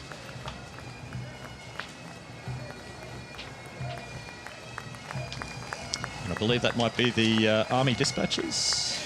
No, it's the Parachute Regiment. I think we've finally got the Parachute Regimental Association New South Wales, led by Eddie Cudd of the 7th Para Regiment. 3 members recently awarded a Legion d'Honneur for their parachuting into Normandy in 1944. And, of course, wearing the traditional red beret of our parachute regiments. The Red Devils was the Germans' description of them. Well, Nick, the Combined British Forces Association now. We're looking at British Commonwealth veterans and their descendants, of course, allies, and led by Ben Martins, the Combined British Forces, who's an ex-member of the Royal Scots Guards. What we're seeing now is primarily some allied units that are coming through, John. The men have immigrated to Australia and made their home in Australia. Brigade of Gurkhas. Yeah, we don't use the term celebrity lightly with these guys, but they're quite famous wherever they go, from Nepal, having served with the British Army for over 200 years, but I think a couple of the contingent there will probably be a little bit younger than that. Yes, they're famous. If they drew their kukri, they had to, which is their sword-type bayonet, it had to draw bloods. Yes. I had the honour of visiting their museum at Pokhara in Nepal a few years ago, and it was my wife had great trouble getting me out of it. Tongan brass band again, John. Yeah, the Tongans are back. This is their 3rd brass band. This is the Royal Highfalofa brass band, and they look very spectacular in that vivid blue for their jackets. And they're, of course, leading the Fiji Ex-Servicemen's Association. Tony, you've got all their detail, I think. Yes, the Fijian soldiers have served with Australian troops in the Solomons during World War II, in the jungles of Malaya, emergency, and more recently in East Timor. And I just believe that we've just airlifted Fijian troops to their detachment in the Sinai. That's right. So the RAFs provided a hand with Fijian peacekeepers coming from Nadi into Sinai and bringing a rotation back out. So about 200 Fiji Defence Force members going each way. And we're tremendously proud to provide There's the big banner there for the Royal Hong Kong Regiment, no longer in existence, unforced the Volunteers, and led today by Patrick Chung, Warrant Officer Class 1. They're a long history, 1854. They were formed, active service during World War I and II, and the regiment expanded after 141 years of service, and of course the handing back of the Hong Kong area to the Chinese government. And they paid a terrible price in the defence of Hong Kong, because the Japanese were quite ruthless to the men they captured at Hong Kong. Now behind them come the Indian contingent, led today by Colonel Joe Matthews, a former Infantry Battalion commander of the Indian Army. Most people don't realise that we've served alongside Indian forces since the First World War. They were on Gallipoli with us. They were on the Sinai with the light. There was an Indian cavalry regiment with the Australian Light Horse. And they fought side by side with Australia during the Battle of Malaya. About 15,000 Indian troops and non-combatants served at Gallipoli. They also had the mountain batteries landed at Anzac too, and they stayed there to the final evacuation. Well, we see the red and white there of the Maltese, but right in front of them, our Lady of Queen of Peace Maltese band. They're regular participants here at the march, and they always lead the Maltese contingent. I think we have a new leader, don't we? Do we have some Joe Calamari for years with used to lead them? Yeah, I'm not sure about that, Bob. Yes, you're right, but I think the leader has changed. Oh, it has changed. Yes. They're coming in ahead of the Maltese Ex-Servicemen's Association, led by President Charlie Mifsud. The Maltese RSL sub-branch was formed 55 years ago and has been marching at Anzac Day for 46 years. But a lot of people would probably remember Malta's role during the Second World War. There's no overstating the amount of destruction that was visited on that island during the Mediterranean campaign, and yet the Maltese persevered, and there's quite a number of people with Maltese background that still serve in the Australian Defence Force today. So a quick shout out to all of them that might be watching. The British awarded it the George Cross to the island of Malta for its actions and all that happened to it during the Second World War. The King awarded them the King awarded the George Cross, yes, for their stalwart service, and they put up with a lot of bombing raids from the Italian and the German air forces. Unsinkable, I think they're classified as an unsinkable aircraft carrier. Yes, and just behind them are the Rhodesian veterans. Australians served alongside South Africans and Rhodesians in the First and Second World War. Many Australian aircrew trained in Rhodesia as part of the Empire Air Training Scheme on their way to Bomber Command.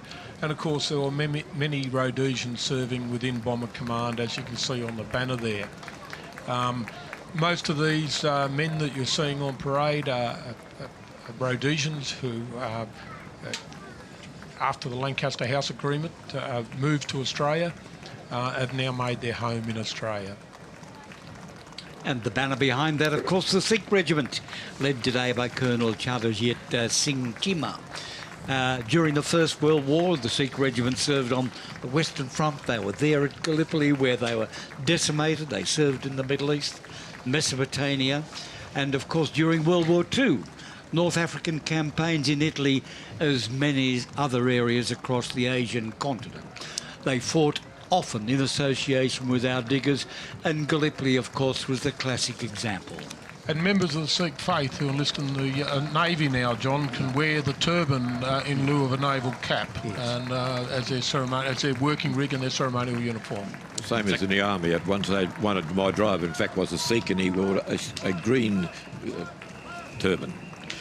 Now today we have again our South African friends. The South Africans have fought alongside Australians in the four major conflicts of the 20th century, including the both World Wars and the Korean War. Veterans marching today represent all four arms of the Defence Force: Army, Air Force, Navy and the medical services. Again, they're marching very well. Behind them are Tonga.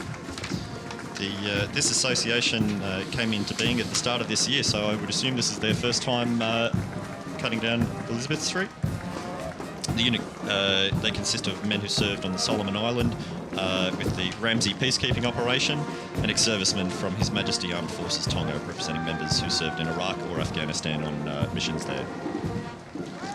And here's another one of our bands that have been round before, the Golden Kangaroos Marching Band.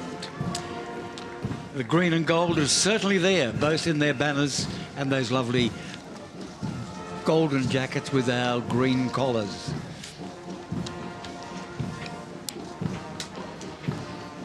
And another pause, a time to listen to some music from the Marching Kangaroos.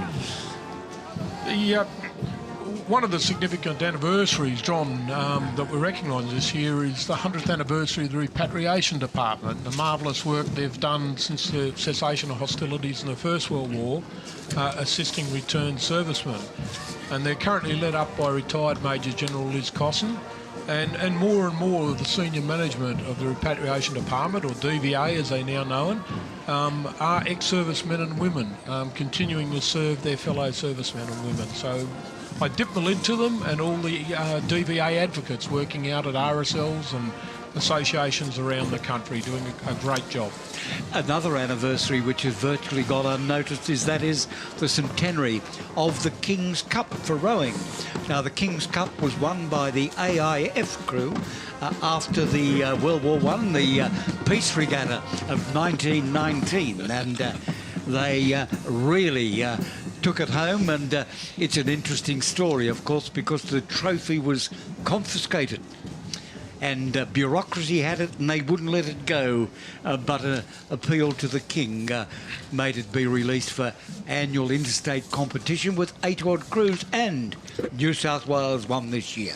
It's also the 100th anniversary of one of the last naval units arriving home from the First World War, when HMAS Australia arrived home in May 1919, having been away since August 1914. And when they arrived in Fremantle, they wouldn't grant leave to the crew, so the crew mutinied. And a number ended up in Goulburn Jail as a result. Well, a little bit of a pause in our program, but perhaps I could just talk about what's coming up.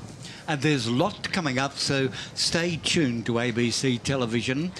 Immediately following this broadcast, 12:30, the Gallipoli dawn service, almost a much for Australians and New Zealanders to watch that. And immediately after that, of course, at 1:30, live telecast dawn service from Villas Bretonneux. And this is a major thing. It often has gone unnoticed, but really it is an Australian campaign which calls the resignation of the German Commander-in-Chief, and I believe it was the turning point on the Western Front. And we have to mention Brigadier Gordon Osborne from Queensland, and of course Brigadier Pompey Elliott from Victoria, the two commanders who totally told the British High Command to jump in the lake, and they developed their own plan and reversed the course of the war. While we spoke before about some Australians who took part in the D-Day to 6th of June, we must remember that the ABC had a representative on 6th of June when an ABC correspondent, Chester Wilmot, arrived in France in a Waco glider.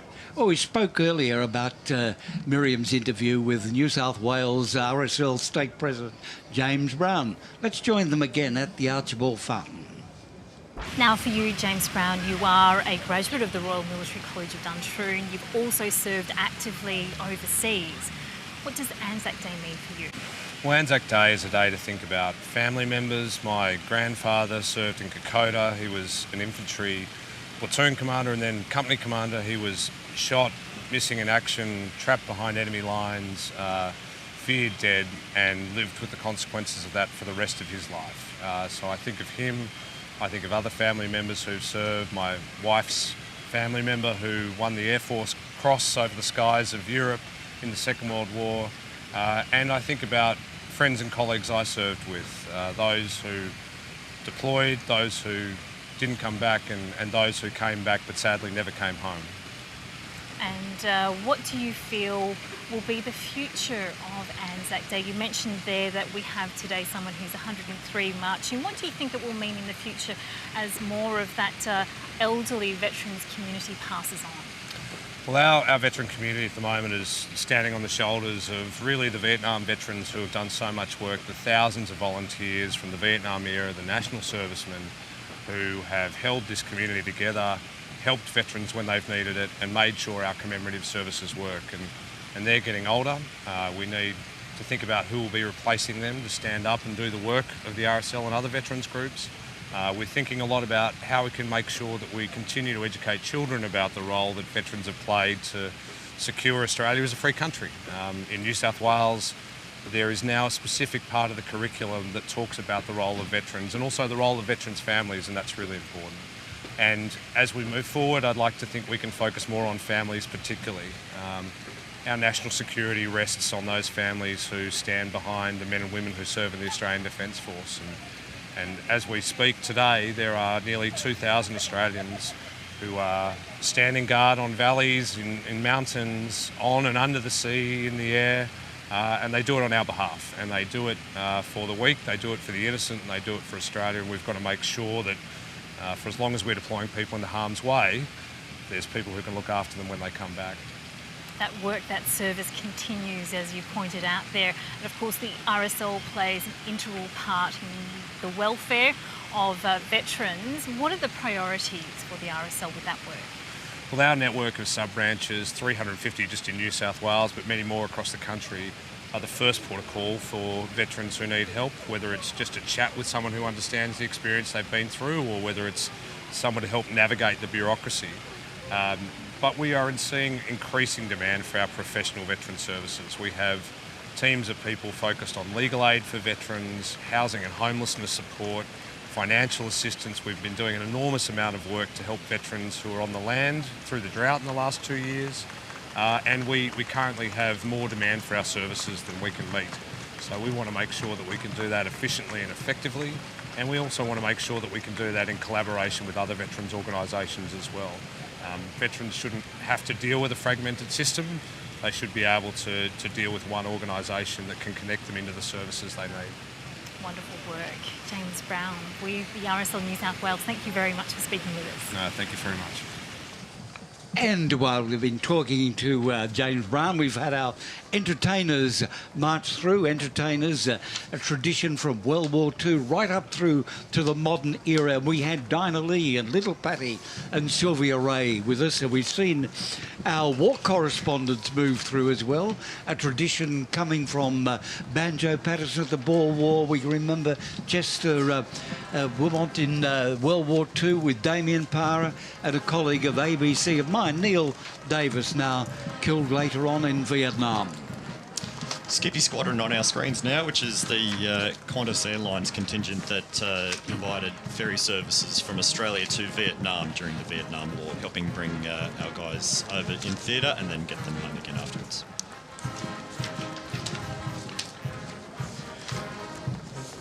And we've got the civilian and surgical medical evacuation teams, Vietnam and CEDO, led by Ms Jan Bell, who worked as a nurse at Vung Tau for 12 months. The Australian government recruited doctors and nurses to work in South Vietnamese hospitals as part of the CEDO agreement. And about 450 Australian civilians served there from 1964 through to 1972. They provided essential medical aid to the civilian population. Remember, an awful lot of civilians were wounded during the conflict. They worked under very difficult conditions. Well, there's a young tots with the Holroyd sign there, and of course they're leading the Holroyd District Brass Band. This is their first time round. Very, very well turned out brass band. Regular participants here at the Anzac Day March. I wonder how long the tots can continue holding those little signs as they move forward. Now, John, we have the World War I unit flags. And of course, we have no World War I veterans to march behind them. So here we have cadets from the Australian Cadet Force carrying all those banners which we saw regularly at our Anzac Day March in past years. These flags represent the 60,000 who did not return from the AIF and the Navy and after World War I. Very, very spectacular. Incidentally, we talk about organisation. One of our critical elements of March organisation are marshals. We need marshals, and the RSL is looking for volunteers. Now, behind them we have the Legacy banner, led today by Brittany Arago, who was a community fundraising coordinator. Legacy was originally started by Stan Savage, who finished up the First World War as a major, and in the Second World War became a Lieutenant General Corps Commander. Legacy's unique Australian tradition, born out of the trenches where a promise was made to a dying mate to look after the missus and the kids. They're still very much of ongoing concern for today's veterans' families. As in fact are the War Widows Guild on our screen at the moment, led by their director Gwen Shern. The War Widows Guild represented the great majority of our ceremonial commemorative service we have. They are in fact a chief mourner. Very active group, very effective group. cheerio to my mother-in-law, Ellen, who's at home. She's a war widow, and she'll be watching the parade today. And in front of us now, Clan MacLeod pipe band, wearing, of course, I suggested earlier, the Clan MacLeod tartan. And, of course, this is their second time round, and they're marching in front of our descendants. Now, this is a relatively new innovation. It's certainly of some years old now, but the march, of course, is a march for veterans. The veterans are very few on the ground, but the descendants, our veterans, are very, very conscious of their heritage from their forefathers. They're led today, the 19th Battalion Descendants Association, led by Paul James, and I think we're going to see a number of these battalion groupings for our veterans. And it's good to see the turnout as much as they are. And we're seeing a few going around again. There's that Sea Scout with his lemon squeezer again, who went through with one of the, I think, the National Service group earlier. Now, the descendants are marching behind banners which were previously on display at our annual march. The veterans are no longer there, so it is their descendants who are proudly marching today. And you can see they're all wearing their medals on their right of the people they are representing.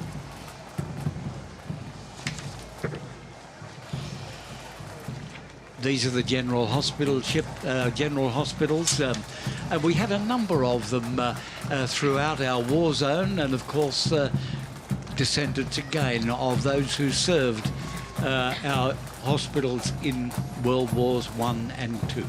SIGs of the 9th Division, Tobruk, Alamein. Again, the descendants of those who fought so well and represented us. And 450 Squadron, which was a Kitty Hawk squadron that served in North Africa, if memory serves. So very similar to 3 Squadron, flying against the Luftwaffe in North Africa, and I believe the Middle East as well, making their way into Italy as the war would have progressed. Called the Desert Harassers. Now we have the 35th Infantry Battalion. Again, if you notice, it mainly fought in New Guinea. Behind that, the Darwin Battalion, 19 Infantry Battalion, served in New Guinea and Borneo and Darwin. We have a band there, John was hiding. Yeah, it's one of the Australian Air League bands. Not sure which one it is at this stage, but there's a traditional Air League uniform and badge. And glockenspiel. Thank you. There's someone we used to see, Smokey Dawson, as a regular participant, ex-veteran of course, and until his death was at every Anzac Day March he is remembered. 2nd 20th Battalion AIF. Again, if you're part of the 8th Division, and my uncle served in that battalion and was wounded and finished a POW for the 4 years.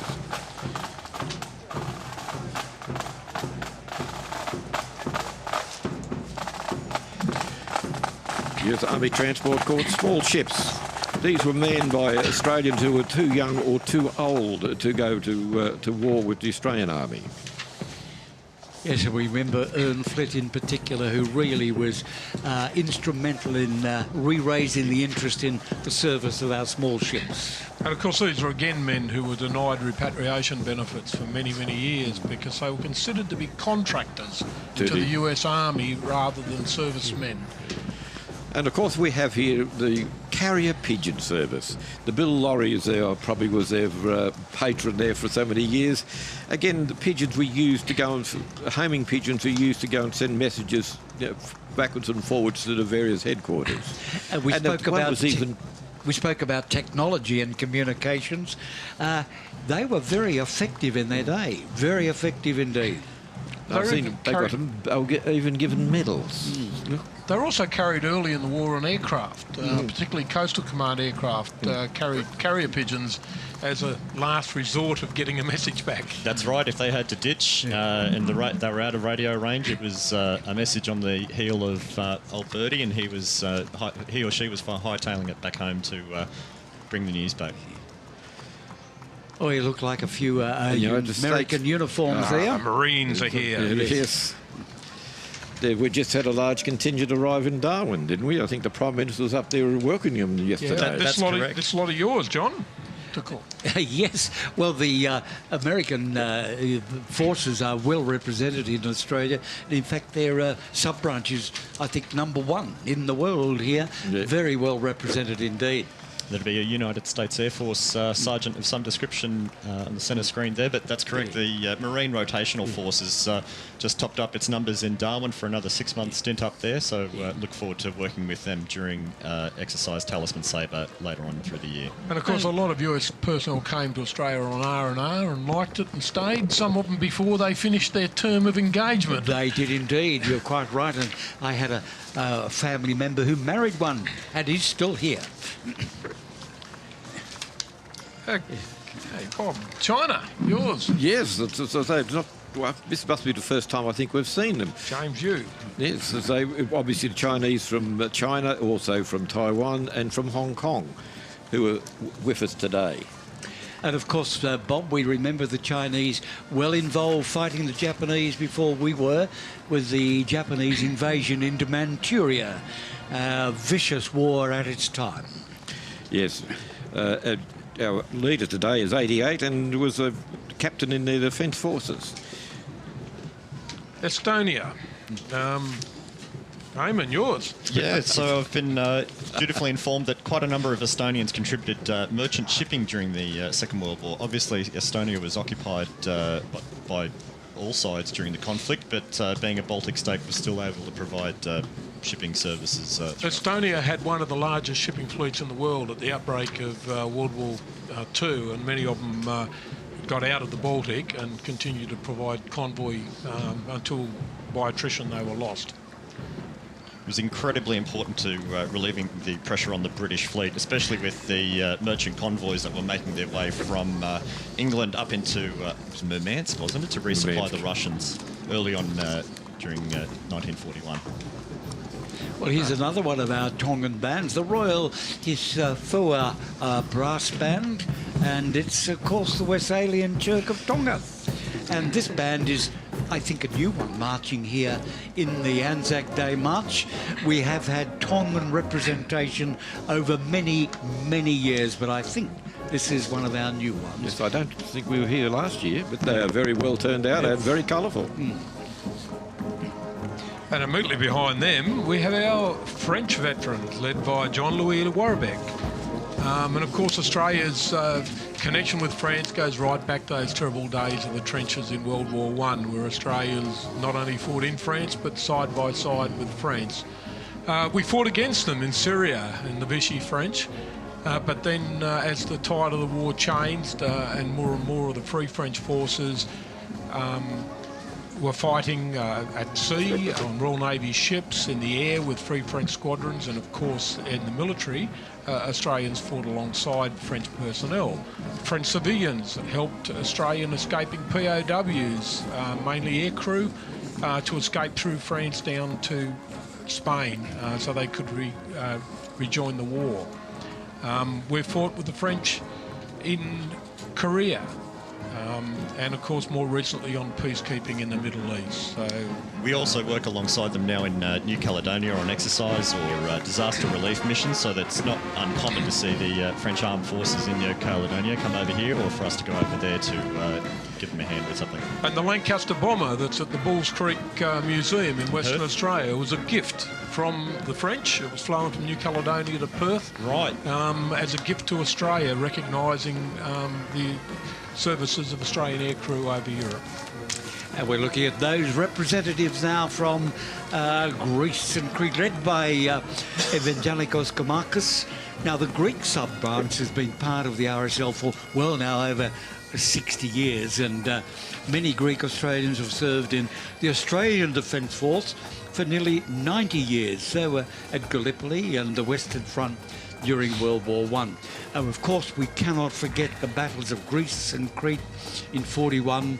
Australians fought alongside, both officially and unofficially, with the local population against the invading German army at the time. Many of these, of course, have come to Australia. They've settled here. their representative here on the march today and with their descendants. But there's been a long association with the Greeks. Now, behind them, behind the United Nations banner, also have the United Irish Ex-Service Association. Today it's led by Miles Mooney, Irish Army Air Corps. A 32-county outfit, the association is open to any person born in Ireland, both north and south, who has served in an allied military force. The banner has a map of Ireland with the 4 provinces in each corner. Provided quite a large amount of peacekeeping services over the last 50 years in Africa and the Middle East as well from Ireland. Behind them is Korea. They're led today by Lieutenant Colonel Paul Kim, retired. The unit consists of veterans from the Korean War and the veterans, the Vietnam War as well. Many people might not be aware that although we did fight alongside the Republic of Korea during the Korean War in the early 1950s, we also worked alongside them during the Vietnam War during the 60s. I think they had a division of soldiers over there, as did the Philippines. And lost many men. Korean War Veterans Association has a membership of well over 4.5 million worldwide. Its aim is to honour and perpetuate the memory of those who gave their lives in the Korean War and maintain and develop links and comradeship between all veterans of the Korean War. Interesting to see now we're starting to see the golf carts being used to bring the diggers along. We're looking at the Philippines Services League, led by Colonel Chris Paleo, and they were established in 2004, the Australian Philippine Services League. War veterans from the Philippines who've made their home in Australia, like many other nationalities. Now, the Philippines, of course, was occupied by the Japanese in World War II. There was a very strong resistance there, and of course it was to there that MacArthur returned. And behind them we have the Polish contingent led today by Mr. Stanislaw Zak.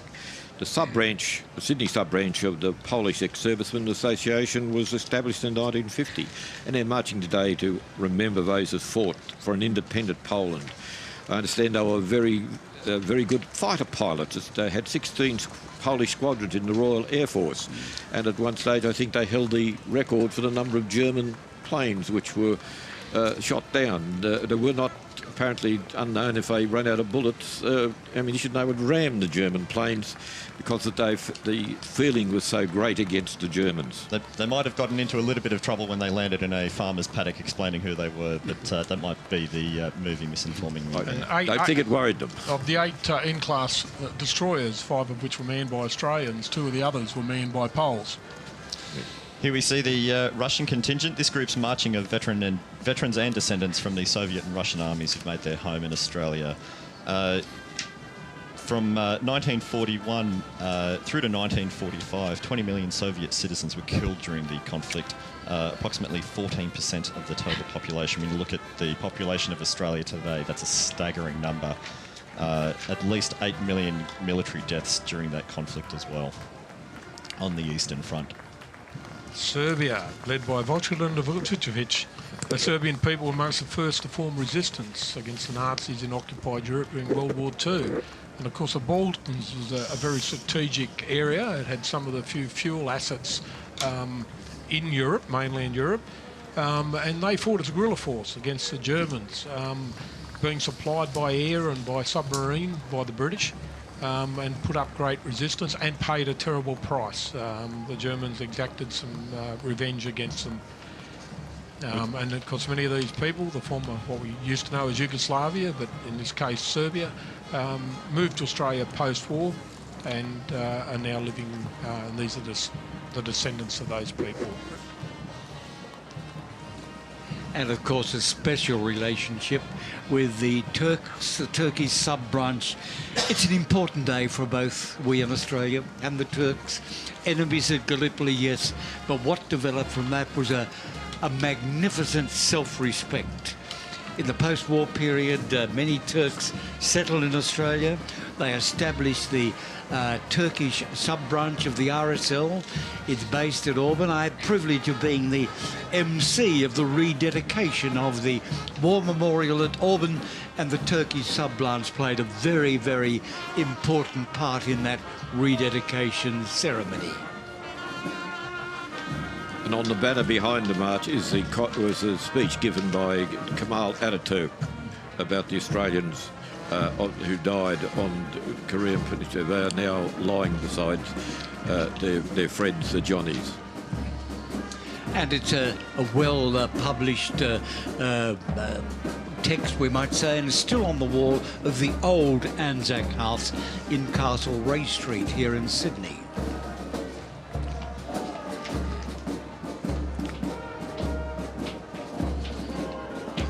We have a band in those pith helmets. Yeah, just trying to pick up which band it is in there. Obviously, one of the cadet Waverley College. Waverley College. We've seen them come round previously. We spoke about their association with the current Governor-General, and of course, that cadet unit had one VC, the late B. Kenny from old boy of the school, and served in their cadet unit, and that he's buried in Waverley Cemetery. Behind them are the Vietnam contingent. They've marched in Anzac Day Sydney marches since 1977. These men and women are marching as veterans of the South Vietnamese Army who fought alongside Australian, American, as well as Korean and Philippine troops during the Vietnam War. There are an estimated 15,000 Vietnamese veterans from this conflict who now call Australia home, and I believe their presence and contribution to Sydney especially has been very positively felt. They represent all of South Vietnam's former services, the Army, Navy, Air Force and the Marines.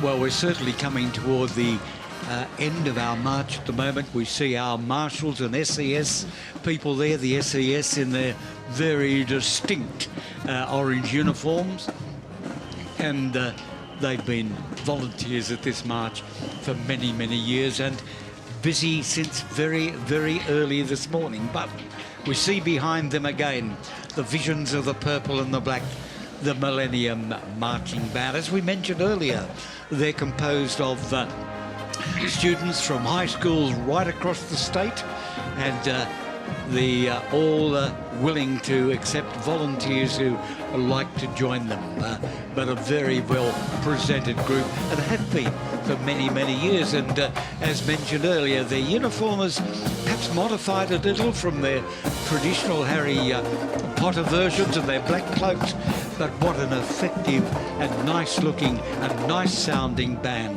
Millennium Marching Band. And for the last band playing the last tune, it's a very appropriate tune too. I've never seen a band have so many tubas. Yes, there's a lot of them there. Yes. I wonder how big you had to be to carry one of the things. Sensational sound though. Yeah. Oh. You can keep your subwoofers. And what a great, as we've said already, a great last marching band.